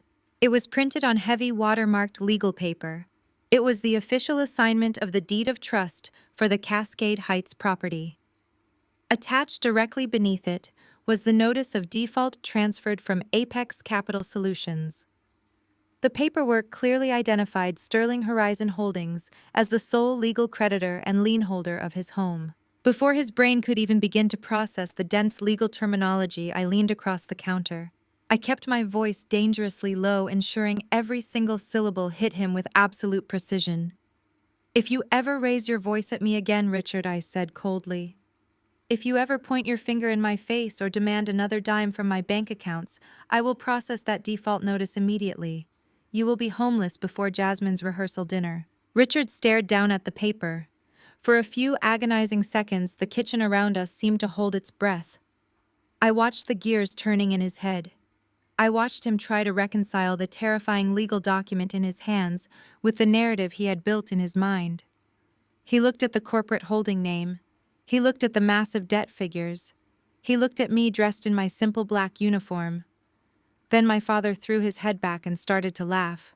It was a loud, booming, arrogant laugh that echoed off the kitchen tiles. He tossed the manila folder back onto the stainless steel counter with a gesture of supreme dismissal. "Is this supposed to be a joke?" Richard scoffed, wiping a tear of mirth from his eye. "You printed some fake legal documents off the internet to try and scare me. You really think I am that stupid, Jada? You think I'm going to believe that a girl who scrubs toilets for minimum wage somehow bought the mortgage to my house? This is pathetic. Even for you, this is a new low." Jasmine peered over his arm to look at the paperwork. She let out a cruel, mocking giggle. "She actually faked a property deed, Dad. She has completely lost her mind. You are sick in the head, Jada Richard said, shaking his head in mock pity. You are so desperate for attention and power that you are playing make-believe with real estate documents. It is embarrassing. You have until Monday to secure that loan for your sister. If the money is not in her account by noon, do not ever contact us again. He turned around, placing a comforting arm around Jasmine's shoulders. Come on, princess, he said softly to her. Let us go back to your guests. We will not let your delusional sister ruin your special day. I stood in silence, watching them walk proudly toward the swinging doors. I slid the manila folder back into my leather tote bag. The trap was perfectly set, and his supreme arrogance had blinded him completely to the incoming destruction. He literally held his own ruin in his hands, and he laughed at it because he underestimated me that profoundly. Richard and Jasmine took exactly 3 steps toward the swinging doors of the kitchen before the heavy wooden panels pushed inward. The brass hinges squeaked loudly, cutting through the ambient noise of the culinary staff. Standing in the doorway was Julian Sterling. He looked entirely out of place in the industrial space, wearing a tailored cream linen suit and a pristine silk pocket square. But it was his face that commanded the room. Julian was raised in a world where raising your voice was considered an unforgivable breach of etiquette. His expression was a carefully blank mask, but his eyes darted rapidly between my father, my sister, and me. Is everything all right in here? Julian asked. His tone was perfectly measured, carrying the quiet authority of legacy wealth. I could hear shouting all the way down the service corridor. Jasmine froze instantly. The arrogant, victorious sneer she had worn just seconds prior evaporated. The blood drained from her face so rapidly she looked physically ill. Her hands, which had been resting confidently on her designer purse, began to tremble. She immediately forced a high-pitched, entirely unnatural laugh. She rushed forward, closing the distance between herself and Julian, attempting to loop her arm through his. Julian. Baby, what are you doing back here in the service area? It is so hot and dirty. We were just leaving to come find you. Julian did not smile back. He did not pull away from her, but his body remained rigid and unyielding. He gently stepped past her grip, moving further into the kitchen. His gaze fixed on me, standing quietly by the stainless steel prep counter, and then shifted to Richard. I heard something about a $20,000 loan. Julian stated, his voice calm but sharp as a scalpel. I heard something about credit cards being maxed out, and someone yelling about a fake property deed. What exactly is going on, Jasmine? The air in the kitchen grew incredibly thick. I watched my father step in, attempting to deploy the booming patriarchal authority he used to dominate our household. Richard forced a hearty, booming chuckle, clapping his hands together as if dismissing a silly misunderstanding. Julian, my boy, Richard said, stepping toward him with an outstretched hand. It is absolutely nothing to worry about. Just some unfortunate family business. Jada here is having some financial delusions again. You know how it is. She is asking us for money, making up wild stories about owning real estate to try and impress people. We were just setting her straight and reminding her of her place. Please do not let her nonsense ruin this beautiful afternoon. It was a desperate, sloppy lie. Richard was banking on Julian's polite nature to accept the excuse and drop the subject to avoid social awkwardness. But Julian was not stupid. The Sterling family did not maintain their multi-generational wealth by ignoring glaring financial inconsistencies. Julian looked at me. I was standing perfectly still, holding a yellow cleaning cloth. My posture was relaxed. My breathing was steady. I did not look like a frantic woman begging for money. I looked like a woman who was entirely indifferent to their existence. Is that true? Julian asked me directly, bypassing my father entirely. Jasmine whipped her head around to glare at me. Her eyes were wide with sheer terror, pleading and threatening at the same exact time. She silently begged me to play along, to absorb the humiliation, to protect her precious facade. For 35 years, I had stayed quiet to keep the peace. I had swallowed their insults to protect their fragile egos. I was done staying quiet. I looked Julian straight in the eye. I kept my tone soft, subservient, and devastatingly precise. I assure you, Julian, I did not ask my father or my sister for a single dime today, I said smoothly. In fact, Jasmine was just explaining to me that her custom bridal gown maxed out her American Express and Visa cards this morning. She was very distressed about a final catering deposit due this Friday. She asked me to take out a personal loan to cover the $20,000 balance because her credit accounts are currently frozen. I simply declined. I also informed my father that I am not in a position to finance a party. Jasmine let out a piercing shriek. She is lying, Julian. She is a bitter, jealous liar. She hates me because I am successful, and she cleans houses. She is just trying to sabotage my wedding because she has nothing. Julian looked at Jasmine. He looked at the heavy layer of sweat forming on her forehead, disrupting her flawless makeup. He looked at Richard, whose jaw was clenched so tightly, a muscle twitched visibly in his cheek. Then Julian looked back at my perfectly calm, unbothered demeanor. The math was doing itself in his head. "The catering deposit is due on Friday," Julian asked, directing the question to Jasmine. His voice was no longer warm or affectionate. It sounded like a corporate auditor asking for a ledger. "You told me the venue and the catering were paid in full weeks ago. You told my mother your father handled the accounts personally." Jasmine stammered, her hands waving frantically in the air. "They are paid. They are. Jada is just making up numbers. She overheard me talking about a minor banking error with the florist, and she twisted the story to make us look bad. Julian, you cannot possibly believe a house cleaner over your own fiancé." Julian did not yell. He did not cause a scene. He just nodded slowly, a dark, thoughtful expression settling over his features. The pristine illusion of black excellence my parents had sold him was officially fractured. The confident, wealthy public relations executive he thought he was marrying was currently throwing a tantrum in a commercial kitchen over a catering deposit. "I see," Julian said softly. He turned to Jasmine. "Let us go back to the party, Jasmine. My mother is waiting for us in the solarium. We have guests to entertain." Julian turned and walked out of the swinging doors without waiting for her. He did not offer his arm. He did not check to see if she was following. He simply walked away. Jasmine let out a panicked gasp and scrambled after him, her designer heels slipping slightly on the tiled floor in her haste. Richard lingered for a fraction of a second. He shot me one last venomous, hateful glare, a look that promised absolute retribution. Then he hurried out the doors after his golden child, desperate to run damage control. I stood alone at the prep counter. I picked up the linen cloth and resumed polishing the champagne flute. The kitchen staff around me went back to their duties, the brief interruption over. I smiled. The crack in the foundation was now a gaping fissure. Julian was suspicious, which meant Caroline Sterling would be informed of the altercation within the hour. My sister was cornered, drowning in debt, and running out of lies to cover her tracks. The rehearsal dinner was tomorrow night, and I had just handed them the match to light their own pyre. All I had to do now was sit back and watch them burn. Friday evening arrived with the stifling, heavy heat typical of an Atlanta summer. The rehearsal dinner was hosted at the Capital City Club, courtesy of the Sterling family. I walked through the grand entrance wearing a simple, unbranded black dress. It was elegant but understated, purposely chosen to maintain the illusion of my blue-collar struggle. The room was dripping in old money. Crystal chandeliers hung from vaulted ceilings, monogrammed silk linens draped the tables, and a string quartet played softly in the corner. Jasmine was already there, but she looked like a woman walking to the executioner's block. The Friday 5 o'clock catering deadline had come and gone. I knew for an absolute fact the deposit had not been paid. Calvin had informed me at exactly 4:59 that the catering contract was officially voided. Jasmine was currently hosting a rehearsal dinner for a wedding that had no food, no staff, and no venue for the following day. Yet she stood next to Julian, gripping his arm so tightly her knuckles were white, laughing too loudly at jokes that were not funny. Julian was a ghost.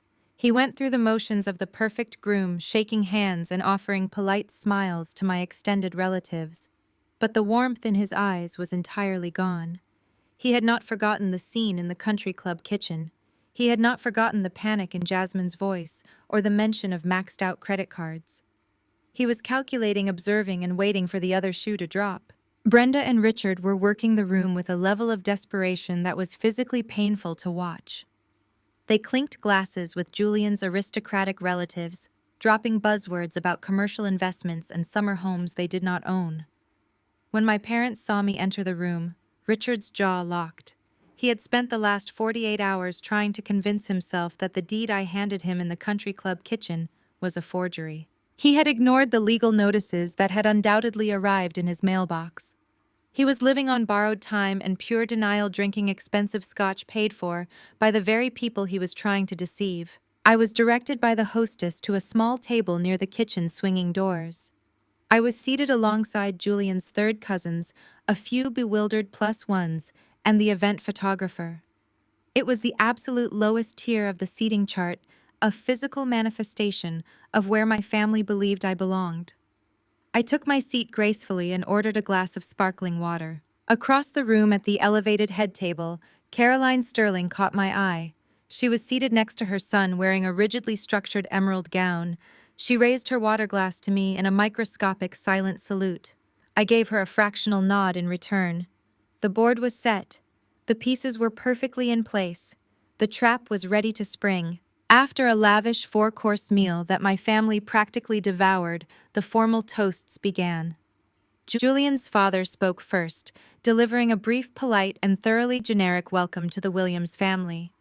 He spoke about the merging of two worlds and raised his glass to the young couple. Then Richard took the microphone. He bellowed into it, sweating profusely through his rented tuxedo. He spun a fantastical, embarrassing tale about the Williams family legacy. He talked about generational wealth, corporate triumphs, and how Jasmine was the absolute crown jewel of their empire. I watched Julian's face during Richard's speech. Julian stared directly at my father without blinking, his expression completely unreadable. When Richard finally sat down to sparse applause, Brenda took the floor.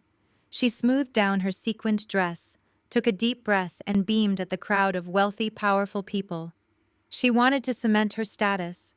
She needed to prove to the Sterling family that she was sophisticated, benevolent, and culturally elite. When I look at Jasmine, Brenda projected her voice carrying an artificially sweet theatrical cadence. I see the absolute pinnacle of Black excellence. She is a powerhouse executive. She is a woman who commands boardrooms and sets the standard for success in Atlanta. Julian, you are marrying a queen who will elevate the Sterling name and bring honor to both our families. The Sterling side of the room clapped politely. Jasmine offered a weak, trembling smile, looking like she might be physically sick. But Brenda could not stop there. Her monumental ego demanded a comparison. She needed a prop to elevate Jasmine even higher. She needed a contrast to prove just how far her parenting had brought her golden child. And I was sitting right there by the kitchen doors. Brenda's eyes scanned the opulent room and locked directly onto me. She offered a tragic practiced sigh, placing a hand over her heart to feign maternal sorrow. Of course, raising children is a journey of highly diverse outcomes. Brenda continued, her voice dripping with weaponized pity. We love all our children no matter their path in life. My other daughter, Jada, is sitting right back there by the service doors. The entire room shifted awkwardly. Dozens of heads turned to look at me. I sat perfectly still in my simple black dress, my hands resting lightly in my lap, my expression devoid of any emotion. Jada has had a much harder road, Brenda announced to the room of billionaires and socialites. She lacks the ambition and the drive her sister possesses. She cleans houses for a living. It is a blue-collar, tragic life, but it is honest labor. Richard and I have spent our lives trying to financially support her, trying to pull her up from the bottom so she does not end up on the streets. But some people simply refuse to be saved. We invited her tonight because we believe in charity, and we believe in family even when that family is a profound daily disappointment. The silence that slammed into the Capital City Club was absolute. It was not the silence of awe. It was the horrified, suffocating silence of an entire room, witnessing a mother publicly execute her own child for cheap social currency. The sheer cruelty of the statement left the Sterling family staring at Brenda with open mouths. I did not lower my head. I did not cry. I did not look away in shame. I maintained direct, unwavering eye contact with Brenda. I let her marinate in the profound, heavy silence she had just created. At the head table, Julian looked visibly disgusted. Jasmine buried her face in her hands, her shoulders trembling under the weight of her impending ruin. But my eyes shifted to Caroline Sterling. The powerful real estate mogul was gripping her champagne flute so tightly the crystal threatened to shatter in her hand. Caroline's face was a mask of pure, unadulterated fury. Brenda had just publicly humiliated the woman who managed the Sterling family's entire real estate portfolio. Brenda had just called the multi-millionaire CEO of Sterling and Oak Estate Management a tragic charity case. I watched Caroline's chest heave with one deep, stabilizing breath. She set her crystal glass down on the table with a sharp, resounding clink that echoed across the silent room. The catalyst had been ignited. The sharp, resounding clink of Caroline Sterling setting her crystal glass against the table echoed like a gunshot. The ambient noise in the Capital City Club died instantly. The soft playing of the string quartet faltered and ground to a halt as the musicians sensed the sudden volatile shift in the atmosphere. Every single guest in the opulent dining room froze. Caroline pushed her chair back. The heavy mahogany legs scraped loudly against the polished hardwood floor, a harsh sound that made my mother physically flinch. Caroline stood up slowly. She smoothed the front of her emerald gown with absolute precision, her posture radiating the kind of lethal authority that only decades of unchecked corporate dominance could forge. She did not reach for the microphone. She did not need it. Her aristocratic voice carried perfectly across the dead silent room. Brenda Caroline said, her tone completely devoid of warmth. "You have spoken quite enough tonight." My mother blinked rapidly. The smug, triumphant smile she had worn just seconds ago began to tremble at the corners. She gripped the edges of the podium, letting out a nervous, high-pitched laugh that sounded like a trapped animal. "Oh, Caroline," Brenda stammered, attempting to maintain her breezy socialite facade. "I was just making a motherly observation. You know how it is when we try to guide our children to the right path." "I said you have spoken enough," Caroline repeated, dropping her voice into a cold, commanding register that sent a shiver through the room. In all my years navigating the upper echelons of society in this country, I have never witnessed a display of such profound, staggering ignorance. At the head table, Julian started to rise from his seat, his brow furrowed in deep concern. "Mother, please," he murmured clearly, attempting to de-escalate what was rapidly becoming a social disaster. "Sit down," Julian Caroline ordered without even looking at him. "Your future mother-in-law has decided to make a public spectacle of her family to inflate her own ego. It is only fitting that we address this spectacle publicly." Julian slowly lowered himself back into his chair. He looked at Jasmine, who was hyperventilating beside him, her hands clamped over her mouth as her pristine illusion began to burn to the ground. Caroline stepped away from the head table. She began to walk down the center aisle of the dining room, her heels clicking rhythmically against the floor. The crowd of wealthy socialites parted for her automatically. She walked directly past the lavish floral centerpieces, past the stunned faces of Julian's extended family, and headed straight for the back of the room. She headed straight for me. "Brenda Williams has just introduced her daughter Jada as a tragic charity case," Caroline announced to the room, projecting her voice so that every single syllable landed like a physical blow. "She stood up here and told you all that this woman cleans houses for a living. She called her a profound disappointment. She relegated her own flesh and blood to a table by the kitchen's swinging doors to hide her away like a dirty secret." Caroline reached my table. She stopped and stood directly behind my chair. She placed one hand gently on my shoulder, a gesture of profound, undeniable respect that sent shockwaves through my family. I did not move. I kept my hands folded neatly in my lap, my expression perfectly serene, looking straight ahead at my parents. "Allow me to formally introduce the woman sitting at the service doors," Caroline stated, her eyes locking onto my father, who was now sweating profusely. "This is Jada Williams. She does not clean houses.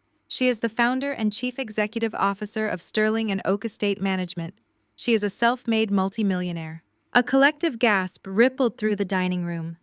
Several of Julian's relatives, who had previously been throwing me glances of uncomfortable pity, were now staring at me in absolute wide-eyed shock. Richard dropped his scotch glass. It shattered against the table, spilling amber liquid across the monogrammed silk tablecloth, but he did not even look down. His jaw was slack. His eyes bulged as his brain completely failed to process the words Caroline had just spoken. Brenda gripped her chest, her mouth opening and closing silently, as if all the oxygen had been sucked out of the room. "She is not a blue-collar laborer," Caroline continued, tightening her grip on my shoulder. She is the single most ruthless, brilliant, and highly sought-after property manager in the American South. She manages the private estates of tech founders, politicians, and legacy families. In fact, she is the exact woman who holds the non-disclosure agreements to my family's private real estate portfolio. Just last week, Jada and her firm saved the Sterling family over $12 million in a zoning dispute in the Hamptons. Without her expertise, our latest commercial development would have been entirely liquidated. The absolute carnage unfolding on my parents' faces was beautiful to witness. Brenda stumbled backward, bumping into a waiter who had to catch her by the elbow to keep her from falling. She looked at me truly, looking at me for the first time in 35 years, and she saw a stranger. She saw an empire builder sitting quietly in a plain black dress. "You stood up here and bragged about your family's legacy," Caroline spat, turning her fierce gaze back to Brenda and Richard. "You boasted about your wealth and your status.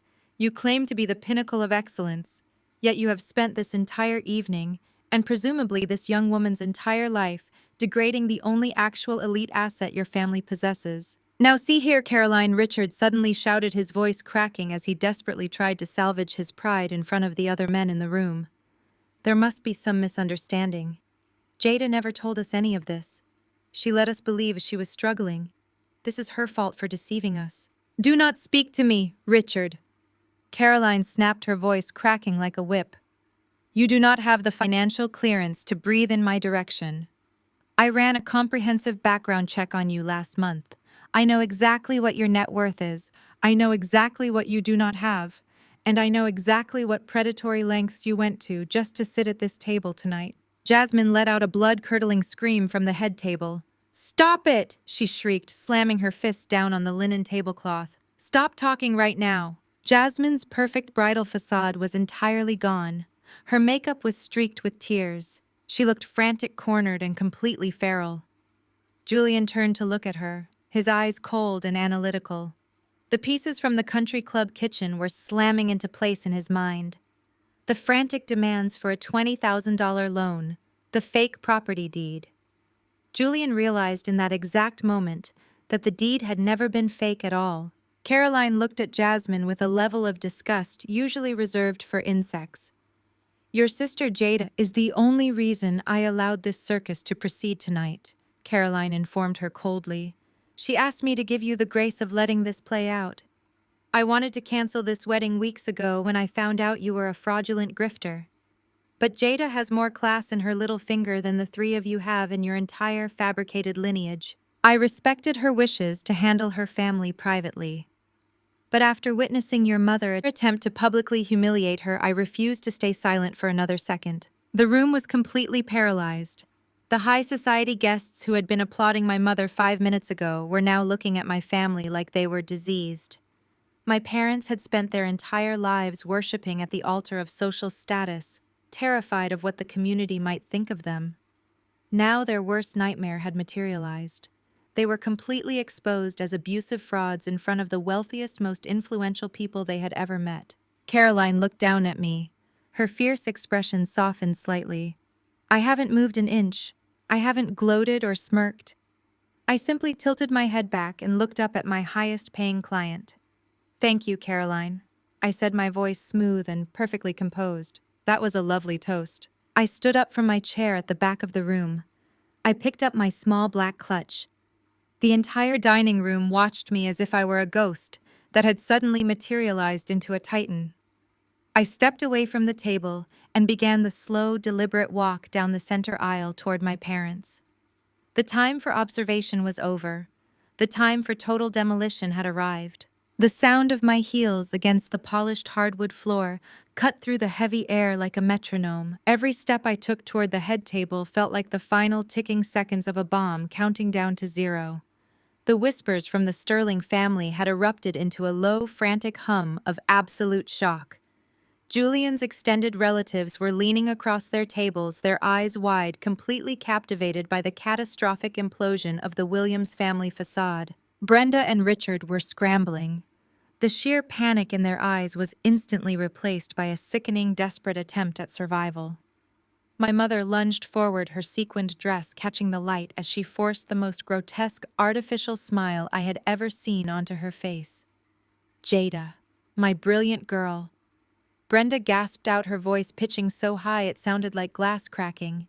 She reached out trying to grab my hands, but I sidestepped her smoothly, leaving her grasping at empty air. Brenda spun around to face the silent room, desperately trying to rewrite the narrative in real time. "We always knew she had it in her," Brenda announced, projecting her voice to the Sterling relatives. "Richard and I applied tough love. We pushed Jada to be self-sufficient.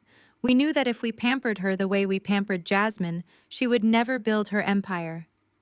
This was our plan all along. We gave her the gift of independence, and look at the magnificent black excellence she has achieved." Richard immediately jumped onto the sinking ship, wiping the heavy sweat from his forehead with a linen napkin. "Absolutely," Richard bellowed, attempting to summon his fading patriarchal authority. "A father knows how to test his children. We built that work ethic in her. We knew she was managing Caroline's properties. We just kept it a secret tonight to let Caroline have the honor of announcing it. It was a surprise for the rehearsal dinner." The sheer unadulterated delusion required to spin that lie was almost impressive. I did not raise my voice. I did not yell. I simply looked at my father with a gaze so entirely devoid of warmth that his booming laughter died instantly in his throat. "Do not insult my intelligence, Richard," I said, my voice slicing through the dining room with surgical precision. "And do not ever attempt to claim credit for the empire I built with my own two hands. You did not give me the gift of independence. You discarded me because I refused to be a prop in your pathetic, desperate performance for Atlanta high society. You called me a failure because I chose to build actual wealth instead of leasing it." I stopped walking when I reached the edge of the head table. Julian was standing now. He looked physically ill. The aristocratic, polite groom who had smiled through the first two courses was gone. In his place was a man who suddenly realized he was standing in the middle of a massive financial crime scene. Jasmine was paralyzed in her chair. Her breathing was shallow and rapid. She stared at me with wide, terrified eyes, silently begging me to stop.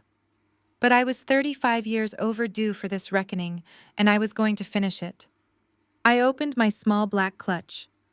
I reached inside and pulled out the thick manila folder I had shown Richard in the country club kitchen, along with a sleek silver USB drive. I walked directly past my mother, past my father, and stopped right in front of Julian. I held the folder and the drive out to him. "Julian," I said calmly, "my sister has spent the last 6 months telling you and your mother that she is a highly successful public relations executive with a $10 million trust fund. She sold you a story of generational wealth to ensure she secured a ring from the Sterling family." Julian slowly reached out and took the folder. His hands were remarkably steady, but his jaw was clenched tight. "What is this, Jada?" he asked, his voice low and dangerous. "That is the actual financial reality of the woman you are about to marry," I stated. I turned slightly so my voice would carry to the rest of the room, ensuring that every single socialite, every church member, and every wealthy investor my parents had tried to impress heard every single word. "Inside that folder, you will find the bank statements and credit reports." My firm pulled when Jasmine attempted to book my venue for your wedding, I explained. "There is no trust fund, Julian. Jasmine currently has negative $40,000 in available credit. The custom designer bridal gown she has been bragging about all week was split across an American Express and a Visa card, both of which maxed out and declined yesterday morning." Jasmine let out a choked, humiliated sob. She buried her face in her hands, her shoulders shaking violently as the room erupted into shocked gasps. "But the dress is the least of your concerns." I continued, keeping my eyes locked on Julian as he opened the folder and began reading the highlighted documents. "You will also find a printed email in there from her catering vendor. Jasmine begged me in a storage closet yesterday to take out a $20,000 personal loan to cover the final catering deposit. She threatened to stand at the church pulpit and tell our congregation that I was a thief if I refused to finance her caviar. I declined her generous offer." Julian's eyes scanned the catering email. He looked up at Jasmine, his expression shifting from shock to pure, cold disgust. "You lied to me," Julian stated, his voice devoid of any affection. You looked me in the eye yesterday and swore your father paid the caterer weeks ago. You told me the argument in the kitchen was just a misunderstanding about floral arrangements. Jasmine shook her head frantically, tears ruining her flawless makeup. Julian, please, she sobbed, reaching out for his jacket. I just wanted everything to be perfect for you. I wanted your family to respect me. I was going to pay it all off after the honeymoon. With whose money? Julian snapped, stepping back to avoid her touch. My money. You were going to use my accounts to secretly pay off the debt you accumulated trying to impress me. This entire wedding is a financial mirage. Brenda rushed forward, desperate to save the marriage that was supposed to secure her social standing. Julian, sweetheart, please do not be upset with her, Brenda pleaded. Jasmine just got a little carried away with the wedding planning. Every bride does. Richard and I have it completely under control. We are covering the venue and the remaining balances. We have the capital. I slowly turned to face my mother. I looked at the desperate, sweating woman who had just publicly announced that I was a blue-collar tragedy. No, Brenda, I corrected her softly. You do not have the capital. You do not even have a house. Richard let out a strangled, panicked noise. He lunged forward, trying to grab the folder out of Julian's hands, but Julian swiftly stepped out of reach, his eyes narrowing as he flipped to the second section of the documents. Julian, I instructed, please review the final legal document in that stack. It is a public notice of default transferred from Apex Capital Solutions. I looked back at my parents, ensuring they felt the full crushing weight of reality crashing down on them. In order to pay the initial non-refundable deposit for my sister's extravagant venue, I announced to the silent room, Richard and Brenda Williams went to a predatory private equity firm last week. They secretly took out a $150,000 second mortgage on their primary residence at a staggering 14% interest rate. They leveraged their shelter, their only remaining asset, to buy a seat at this table tonight. The wealthy guests murmured in absolute horror. In their circles, bad investments were a tragedy, but leveraging your primary residence for a party was considered deeply pathetic, reckless behavior. Brenda clutched her chest, her eyes darting around the room, realizing that her social standing in Atlanta was officially dead and buried. And because Richard is a terrible investor, I continued mercilessly, he attempted to day trade on margin to cover the first loan payment. He lost. The bank drained his accounts. The very first payment on that predatory mortgage bounced yesterday morning. They were placed in immediate default. Richard pointed a shaking finger at me.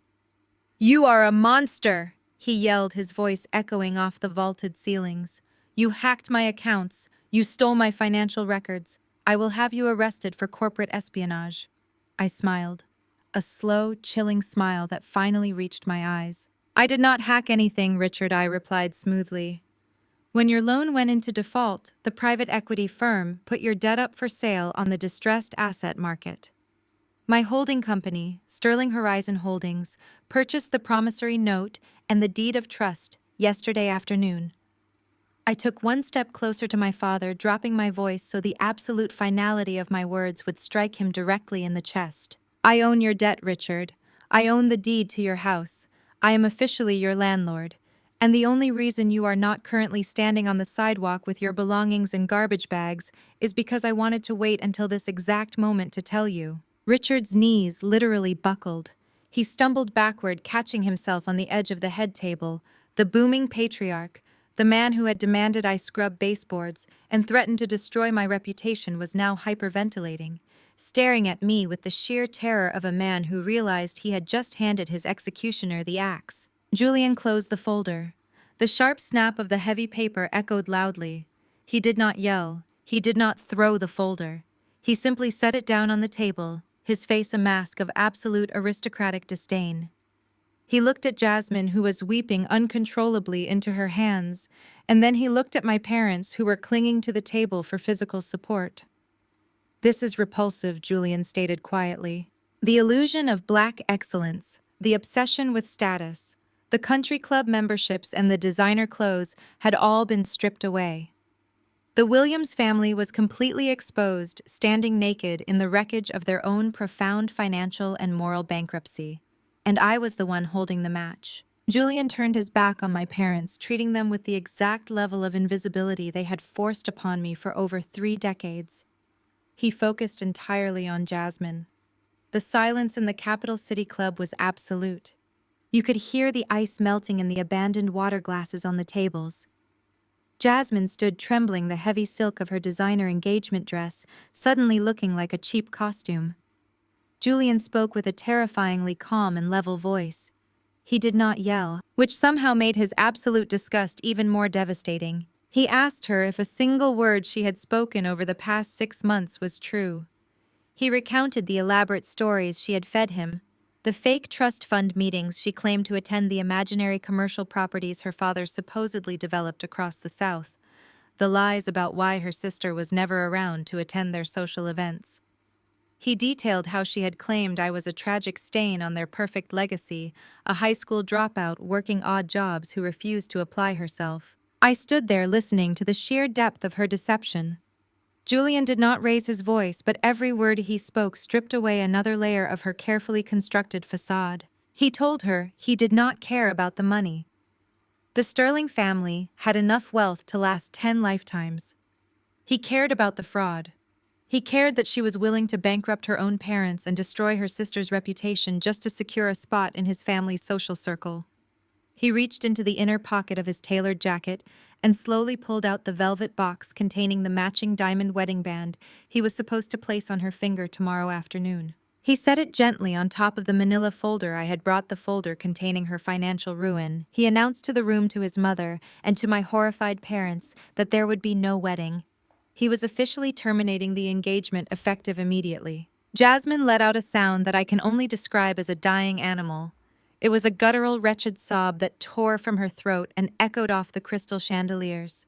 She dropped to her knees right there in the center of the opulent dining room, grabbing frantically at the hem of Julian's suit jacket. She begged him to listen, promising she would pay it all back, promising she would cut our family off entirely if he just stayed with her. It was a pathetic, groveling display that made the wealthy guests avert their eyes in second-hand embarrassment. Julian gently but firmly detached her manicured hands from his clothing. He stepped backward, putting physical distance between himself and the toxic wreckage of the Williams family. He looked at his mother. Caroline simply nodded her expression, radiating fierce approval of her son's choice to walk away from a grifter. Julian turned and walked down the center aisle, heading straight for the exit without a single backward glance. Jasmine stayed on the floor for a few agonizing seconds, watching her multi-million-dollar future walk out the heavy oak doors. Then she slowly turned her head and looked up at me. The devastation in her eyes evaporated instantly, replaced by a feral, unadulterated rage. Her face contorted into a mask of pure, vicious hatred. In her narcissistic mind, she had done absolutely nothing wrong. In her mind, I was the villain who had maliciously stolen her crown out of pure spite. She scrambled to her feet, letting out a piercing scream that made the string quartet jump in their seats. She lunged forward, her arm raised high, her hand poised to slap me directly across the face. She threw her entire body weight into the strike, fully intending to leave a permanent physical mark on the sister who had just ruined her life. She never made contact. I did not flinch. I did not step back or cower the way I used to when we were children. I raised my left hand and caught her wrist effortlessly in midair. My grip was like a steel vise, locking her arm in place mere inches from my cheek. The kinetic energy of her attack was completely neutralized by my steady, unyielding stance. Jasmine gasped, trying to yank her arm away, but I held firmly, my nails pressing slightly into her skin to ensure she understood she was physically trapped. I looked down into her wide, panicked eyes. The entire dining room watched us, mesmerized by the physical altercation that had just been flawlessly shut down.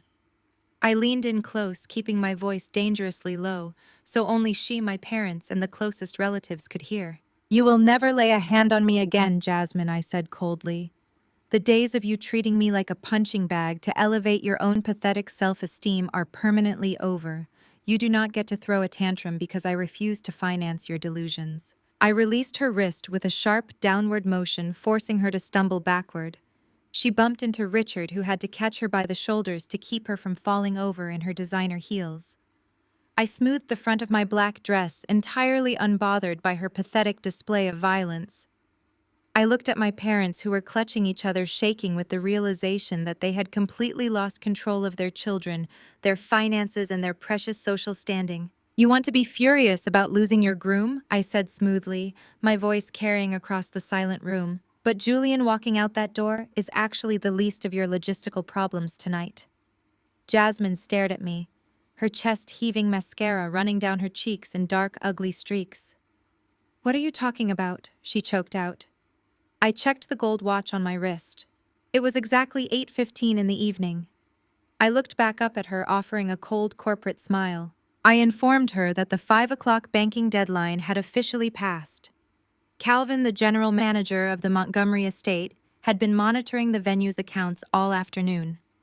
I explained that since the $20,000 final catering deposit was never wired to the venue's holding account, the breach of contract clause had been automatically triggered. Calvin had just sent out the internal memorandum to the entire vendor team. I watched the last remaining drops of blood drain from Jasmine's face as the reality of my words hit her. I stated clearly and concisely that her reservation at the historic estate was officially terminated. "The floral designers have been instructed to halt the importation of your white orchids and wisteria," I announced, ensuring my voice resonated with absolute finality. "The catering staff has been sent home. The string quartet has been canceled. The venue doors are currently being locked, and the security team has been given strict orders not to allow anyone from the Williams family onto the premises tomorrow morning." Richard let out a strangled gasp. He stepped forward, leaving Jasmine shivering beside him. "But the deposit," Richard stammered, his eyes wild with financial panic. "We paid $75,000 to secure that date. If the wedding does not happen, we get that money back. We have to get that money back." I looked at my father, savoring the absolute destruction of his arrogance. I shook my head slowly. "No, Richard, you do not," I replied calmly. "The contract you signed explicitly stated that all deposits are entirely non-refundable in the event of a breach of payment. There is no wedding. Not just because Julian left, but because you literally do not have a building to walk into tomorrow. The venue has canceled your contract, and as the owner of the property, I have personally authorized my management team to retain your entire deposit to cover the administrative inconvenience." I stood there in the center of the Capital City Club, surrounded by shocked billionaires and horrified Atlanta socialites, watching my family completely collapse under the weight of their own manufactured ruin. They had wanted me to clean up their messes. I was simply following orders, scrubbing their toxic illusion entirely out of existence. I woke up at 6 o'clock on Saturday morning without an alarm. Sunlight poured through the floor-to-ceiling windows of my Buckhead penthouse, casting a warm golden glow over the imported hardwood floors. Today was supposed to be the day. Today was the day Jasmine Williams was scheduled to walk down a wisteria-covered aisle and cement her place in Atlanta's aristocratic elite. Instead, I walked into my pristine kitchen, ground fresh espresso beans, and pressed the button on my espresso machine. The mechanical whir was the loudest sound in my apartment. I relished the absolute peace. My phone buzzed against the marble countertop. It was a message from Calvin. I swiped the screen open. He had sent a high-resolution photograph of the front gates of the Montgomery estate. The heavy iron doors were chained shut. A discreet, professionally printed sign was posted on the stone pillar, informing guests that the private event scheduled for today had been permanently canceled. Calvin attached a brief note confirming that our private security team was on site and that 0 unauthorized personnel had attempted to breach the perimeter. The caterers had unpacked nothing. The florists had never arrived. The historic mansion was as silent as a tomb. I replied with a simple message thanking him for his flawless execution. I poured my espresso and walked out onto my terrace, letting the warm morning air wash over me. I opened my email applications. The digital fallout from last night was already spectacular. Julian had not waited for my parents to spin a face-saving lie to their country club friends. He had taken absolute control of the narrative before the sun even rose. He had sent a mass email to the entire wedding guest list at 3 in the morning. I had received a forwarded copy from a mutual acquaintance who was absolutely reeling from the shock. Julian's message was a masterclass in polite, devastating honesty. He informed the hundreds of invited guests, many of whom had flown in from across the country, that the wedding was canceled effectively immediately. He did not use vague terms like irreconcilable differences or a mutual change of heart. Julian explicitly stated that he refused to legally bind himself or the Sterling family to individuals who operated on profound financial manipulation and deliberate cruelty. He apologized for the travel inconvenience, but made it entirely clear that the massive deception he had uncovered the previous night made the marriage permanently impossible. He had effectively blacklisted the Williams family from every prominent social circle in the South with a single click of a button. While Julian was likely flying out of Atlanta on his family's private jet, my sister was descending into absolute madness. The notifications on my phone began to multiply rapidly as Brenda resorted to text messages. I did not answer her phone calls, so she flooded my screen with frantic, unhinged updates. Jasmine was barricaded inside the bridal suite at a luxury downtown hotel. Brenda typed that Jasmine had pushed a heavy velvet sofa against the door and was refusing to let anyone inside. Jasmine was entirely hysterical. She was trapped in a room surrounded by confused bridesmaids who had woken up to Julian's email and were demanding answers she could not provide. The elite hair and makeup team had arrived at 7 in the morning, only to be turned away at the lobby because the credit card on file for their services had been flagged for severe fraud. Jasmine was sitting on the floor of a hotel room she could no longer afford, staring at a $35,000 designer gown she could never wear, knowing that her entire community was waking up to the reality of her lies. Brenda's text messages shifted from demanding that I unlock the venue to begging me to send cash for the hotel bill. The hotel management had caught wind of the canceled wedding and the frozen credit accounts. They were threatening to involve local authorities if the bridal suite balance was not settled by the standard checkout time.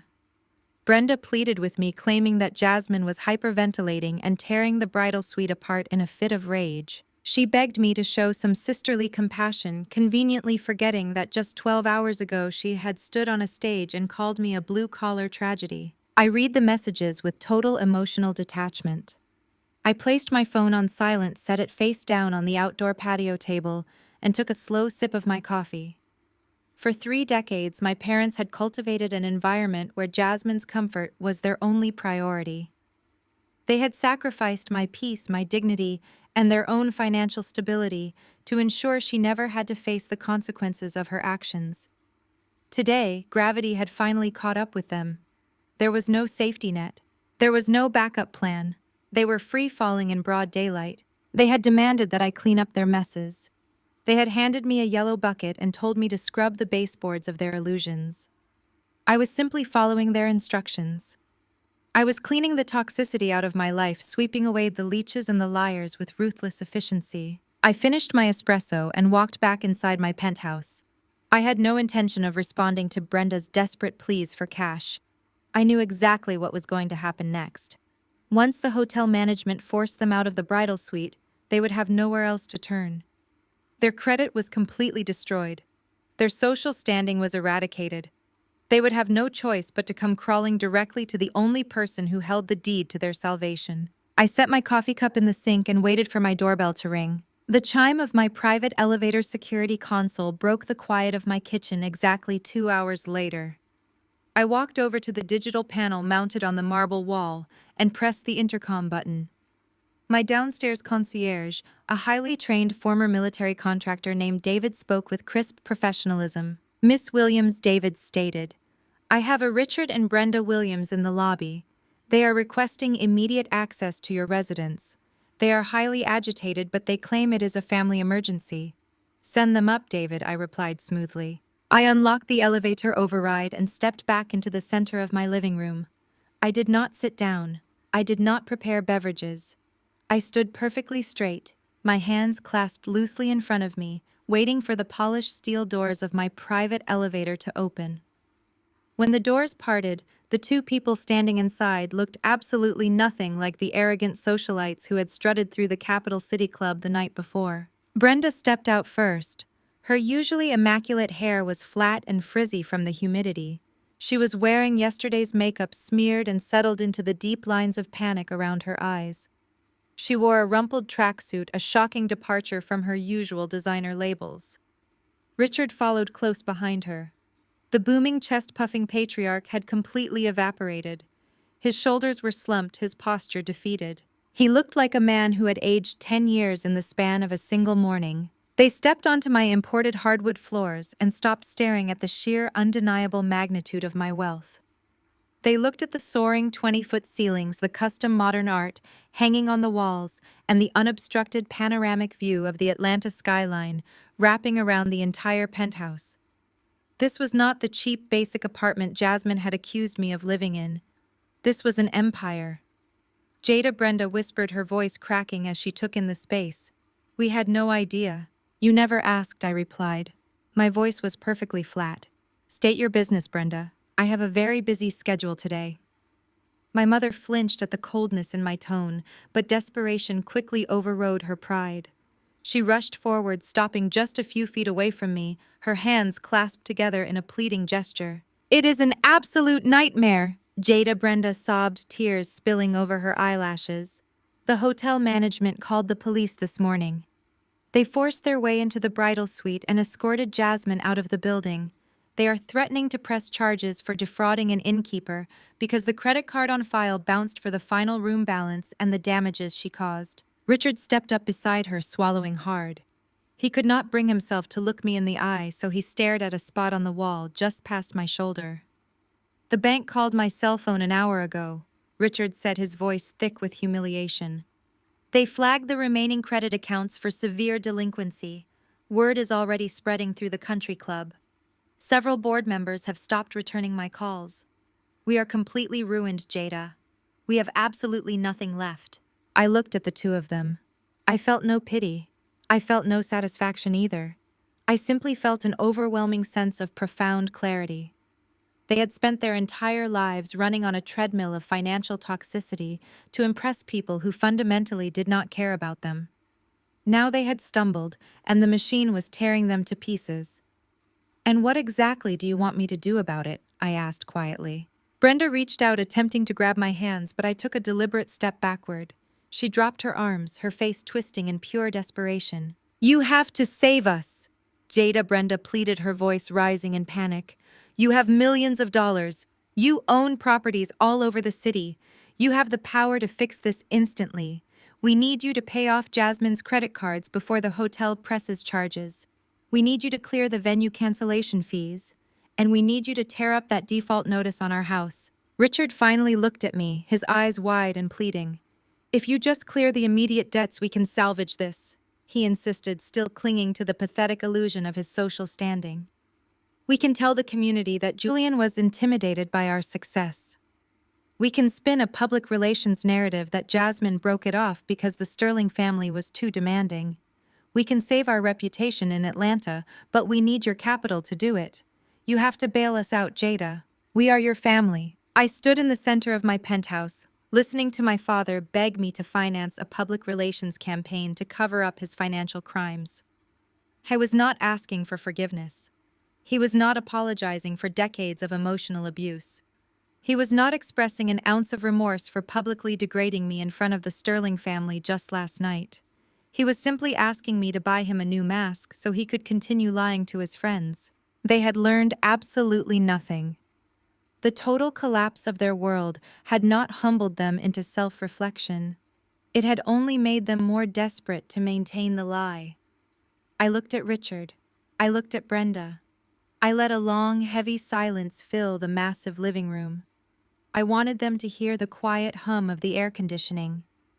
I wanted them to feel the absolute terrifying stillness of standing in a room where their manipulation no longer held any power whatsoever. You walked into the Capital City Club last night. I began, my voice dangerously soft, and you told a room full of billionaires that I was a tragic charity case. You told them I lacked ambition. You told them you had given up on me. Brenda let out a choked, terrified sob. Jada, please, I was just trying to protect Jasmine's image. I did not mean it. You meant every single syllable, Brenda, I corrected her sharply. You spent 35 years making sure I knew exactly how little you valued my existence. You sacrificed my mental peace to build an altar for Jasmine.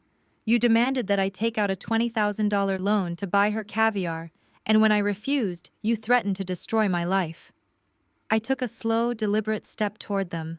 They both shrank back instinctively. You sat at that restaurant and laughed when Richard told me to go scrub the kitchen floors to pay for your luxury meal. I continued, my voice echoing off the high ceilings. You told me my only purpose in this family was to clean up the messes you created. I turned around and walked over to my marble kitchen island. I picked up a crisp white envelope that had been sitting perfectly centered on the counter all morning. I walked back to my parents and held it out toward my father. Richard stared at the envelope as if it were a venomous snake. He did not reach for it. His hands remained frozen at his sides. Take it, Richard, I commanded. With trembling fingers, he reached out and took the envelope. He opened the flap and pulled out a thick legal document. I watched his eyes scan the bold black text at the top of the page. I watched his breathing stop entirely. Brenda leaned over his arm, reading the document alongside him. She let out a horrific, shattered gasp and covered her mouth with both hands. Richard stared at the heavy cardstock. The official seal of the Fulton County court system glared back at him in stark black ink. He let the paper slip from his trembling fingers as if it were burning his skin. It fluttered down and landed face up on my marble kitchen island. I reached out and slowly slid the official eviction notice right back across the cool stone, stopping it directly in front of his hands. That is a formal 30-day notice to vacate. I stated, my voice echoing off the high ceilings of my penthouse. Your default on the predatory second mortgage is absolute. As the sole owner of the debt through Sterling Horizon Holdings, I am executing my legal right to foreclose on the property. You have exactly 1 month to pack whatever belongings you can fit into a moving truck. On the 31st day, my private security team will arrive at Cascade Heights to change the locks. Brenda let out a ragged, breathless wail. You are evicting us, she sobbed, clutching the edge of the marble island to keep her knees from buckling. Your own mother and father. Jada, you cannot do this. We will be homeless. We have no savings left. Where are we supposed to go? You should have thought about your living arrangements before you leveraged your only shelter to buy imported flowers for a wedding that was never going to happen, I replied smoothly. But since you want to talk about family and loyalty, let us take a quick trip down memory lane. Let us revisit the engagement dinner at the Monarch Room. I took a step closer to the island, leaning my weight forward as I locked eyes with my father. Do you remember sitting across from Caroline Sterling? I asked, dropping my voice into a lethal quiet register. Do you remember the sheer, unadulterated joy on your face when you looked at me and told the wealthiest family in Atlanta that I was a complete failure? You laughed. You handed me a $4,500 dinner bill and told me to go scrub the restaurant kitchen to pay it off. Mom proudly announced to everyone who would listen that I clean houses for a living. You both looked the groom's mother dead in the eye and said you had completely given up on me. Richard swallowed hard. He tried to look away, but my gaze kept him pinned to the floor. You gave up on me, I repeated, letting the words hang in the heavy air between us. You spent my entire life treating me like a disease because I refused to perform for your country club friends. You demanded that I take out a $20,000 loan to fund Jasmine's delusions, and when I refused, you threatened to destroy me in our community. You told me I was a miserable disappointment. You told me I was dead to you. We were angry. Jada, Richard pleaded, his voice cracking under the weight of his total ruin. People say things they do not mean when they are stressed about finances. We were just trying to secure a future for your sister. No, Richard, I corrected him sharply. People reveal exactly who they are when they think they hold all the power. You thought you held the power. You thought I was a pathetic, broke housekeeper you could bully into submission. You thought Jasmine was your golden ticket to generational wealth. You decided I was disposable and you treated me accordingly. I turned my attention to my mother. She was weeping openly now, her tears ruining the last remnants of her carefully applied makeup. You wanted to impress the Sterlings so badly, Brenda, I said. You wanted to prove your black excellence. Well, look at you now. You are standing in a penthouse you could never afford, begging the daughter you threw away to save you from a financial crisis you created entirely by yourselves. You wanted me to clean up your messes. I am simply following your instructions. I am cleaning up my property portfolio, and that requires removing the toxic liabilities living inside my assets. Brenda reached across the marble island, her hands shaking violently. I carried you for 9 months, she cried out, attempting to play the ultimate card of maternal guilt. I gave you life, Jada. You owe us. You gave me life, and then you spent 35 years trying to make me regret it. I shot back, my voice devoid of any sympathy. You do not get to cash in on biology when the bank comes calling. I owe you absolutely nothing. I am officially evicting you. You will pack your clothes. You will pack your fake designer bags.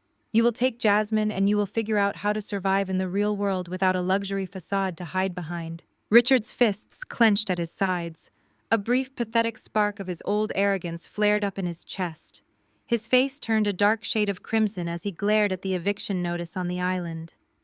I will strip that house to the studs, Richard threatened, his voice dropping into a desperate growl. I will tear out the copper wiring. I will smash the imported fixtures. I will burn that place to the foundation before I let you take it from me. I did not even blink. I stood perfectly still and offered him a cold corporate smile. If you damage a single baseboard in that house, Richard, I will have you arrested for felony property destruction, I informed him calmly. I have already sent an appraisal team to document the current state of the property. Any vandalism, any theft of fixtures, and any structural damage will be met with immediate criminal charges. You are already facing absolute social ruin in Atlanta. Do not add a prison sentence to your list of achievements. You will leave the property exactly as it stands, or I will let my legal team tear you to pieces in a courtroom. The spark of defiance in Richard's eyes died completely. The fight drained out of him all at once. He was beaten. He was a man who had gambled his entire life on an illusion and lost everything to the daughter he had spent decades despising. He looked down at the eviction notice, finally understanding that there was no way out. There was no secret loan, no wealthy groom, and no societal standing left to save them. The golden child was bankrupt. The parents were homeless.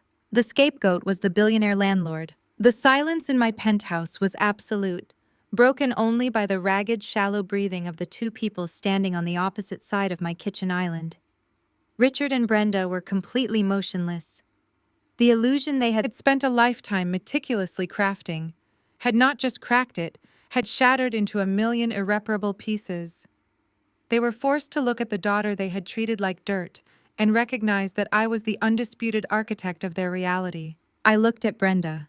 A single tear escaped her eye and fell splashing against the pristine white marble of the countertop.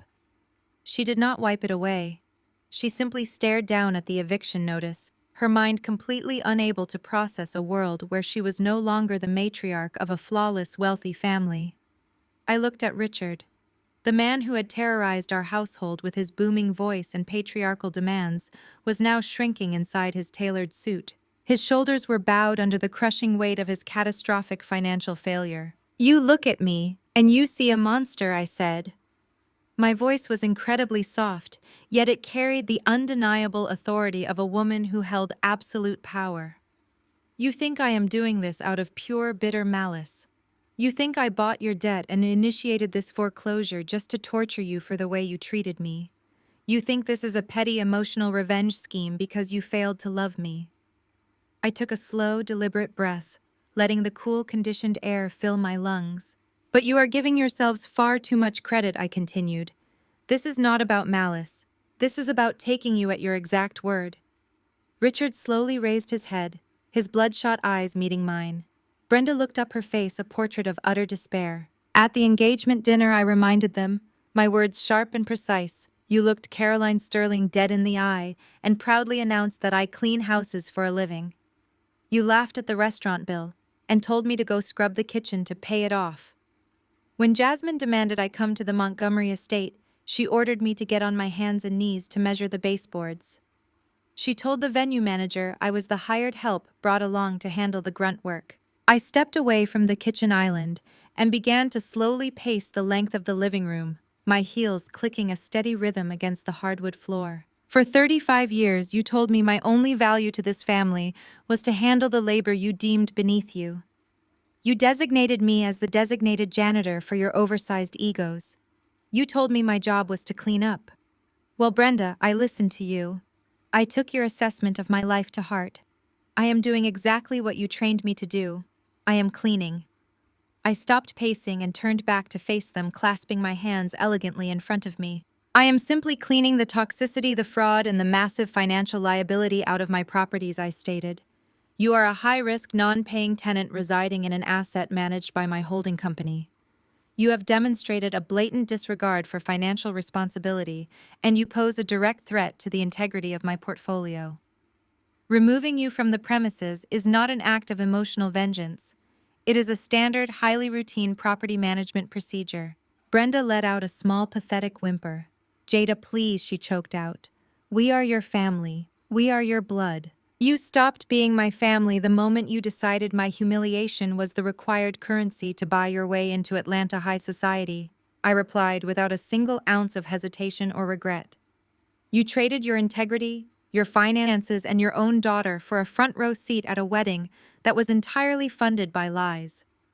You played a dangerous, foolish game with your generational wealth and you lost everything. Vanguard simply corrected the ledger. I walked over to the digital security panel mounted on the wall near the private elevator. I pressed the intercom button to connect with my downstairs concierge. David, I said clearly into the speaker. Yes, Miss Williams, his professional voice responded immediately.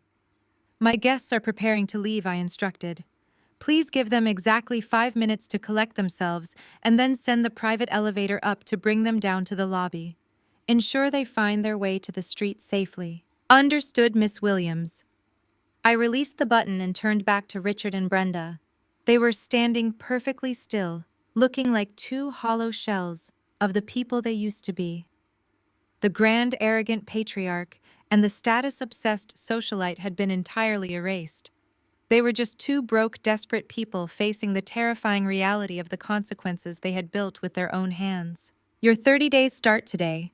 I told them, my voice completely devoid of any remaining attachment. I expect the property to be vacated and swept clean by the end of the month. Do not attempt to contact my personal phone again. Any further communication regarding your eviction will be routed strictly through the legal department of Sterling and Oak Estate Management. I did not wait for them to respond. I did not need to hear another desperate plea, another fabricated apology, or another empty promise. I had said everything that needed to be said. The 35-year performance was officially terminated. I turned my back on my parents and walked out of the living room. I moved down the wide, sunlit corridor toward my private master wing. The sound of my heels against the floor was the only noise in the penthouse, a steady, confident beat that propelled me forward. I did not look over my shoulder. I left them standing alone in the massive, silent living space, with nothing but the crushing reality of their own choices. They were free to stand there and stare at the eviction notice until the elevator arrived to remove them from my world. I walked into my private office and closed the heavy oak door behind me. The lock engaged with a solid, satisfying click. I walked over to the floor-to-ceiling windows and looked out over the sprawling, vibrant city of Atlanta. The morning sun was climbing higher into the sky, casting a brilliant light over the commercial skyscrapers and the historic neighborhoods below. I looked at the properties I managed, the real estate I owned, and the empire I had built entirely on my own terms. For the first time in my entire life, my chest felt completely light. The suffocating weight of my family's expectations, their constant belittlement, and their toxic desperation for status had been completely severed. I had cut the anchor and I was finally free to breathe. I walked over to my custom mahogany desk, sat down in my leather executive chair, and opened my laptop. The screen illuminated, displaying the Vanguard financial dashboard and a list of incoming acquisition offers. I had a multi-million-dollar property empire to run, a portfolio to expand, and a life to live exactly the way I wanted. The scapegoat was gone forever. The CEO had work to do. The most profound lesson from Jada's journey is that your true worth is never defined by those committed to misunderstanding you. Often toxic family members project their own deep insecurities onto us, using manipulation and cruelty to maintain their fragile social facades. True empowerment comes from stepping out of that shadow and refusing to participate in your own humiliation. By setting ironclad boundaries and building your own table rather than begging for a seat at theirs, you reclaim your narrative. Authentic success is built on quiet integrity, financial independence, and self-respect, not performative social status or the conditional approval of others. If you have ever had to walk away from a toxic environment to protect your peace, share your story of reclaiming your power in the comments below.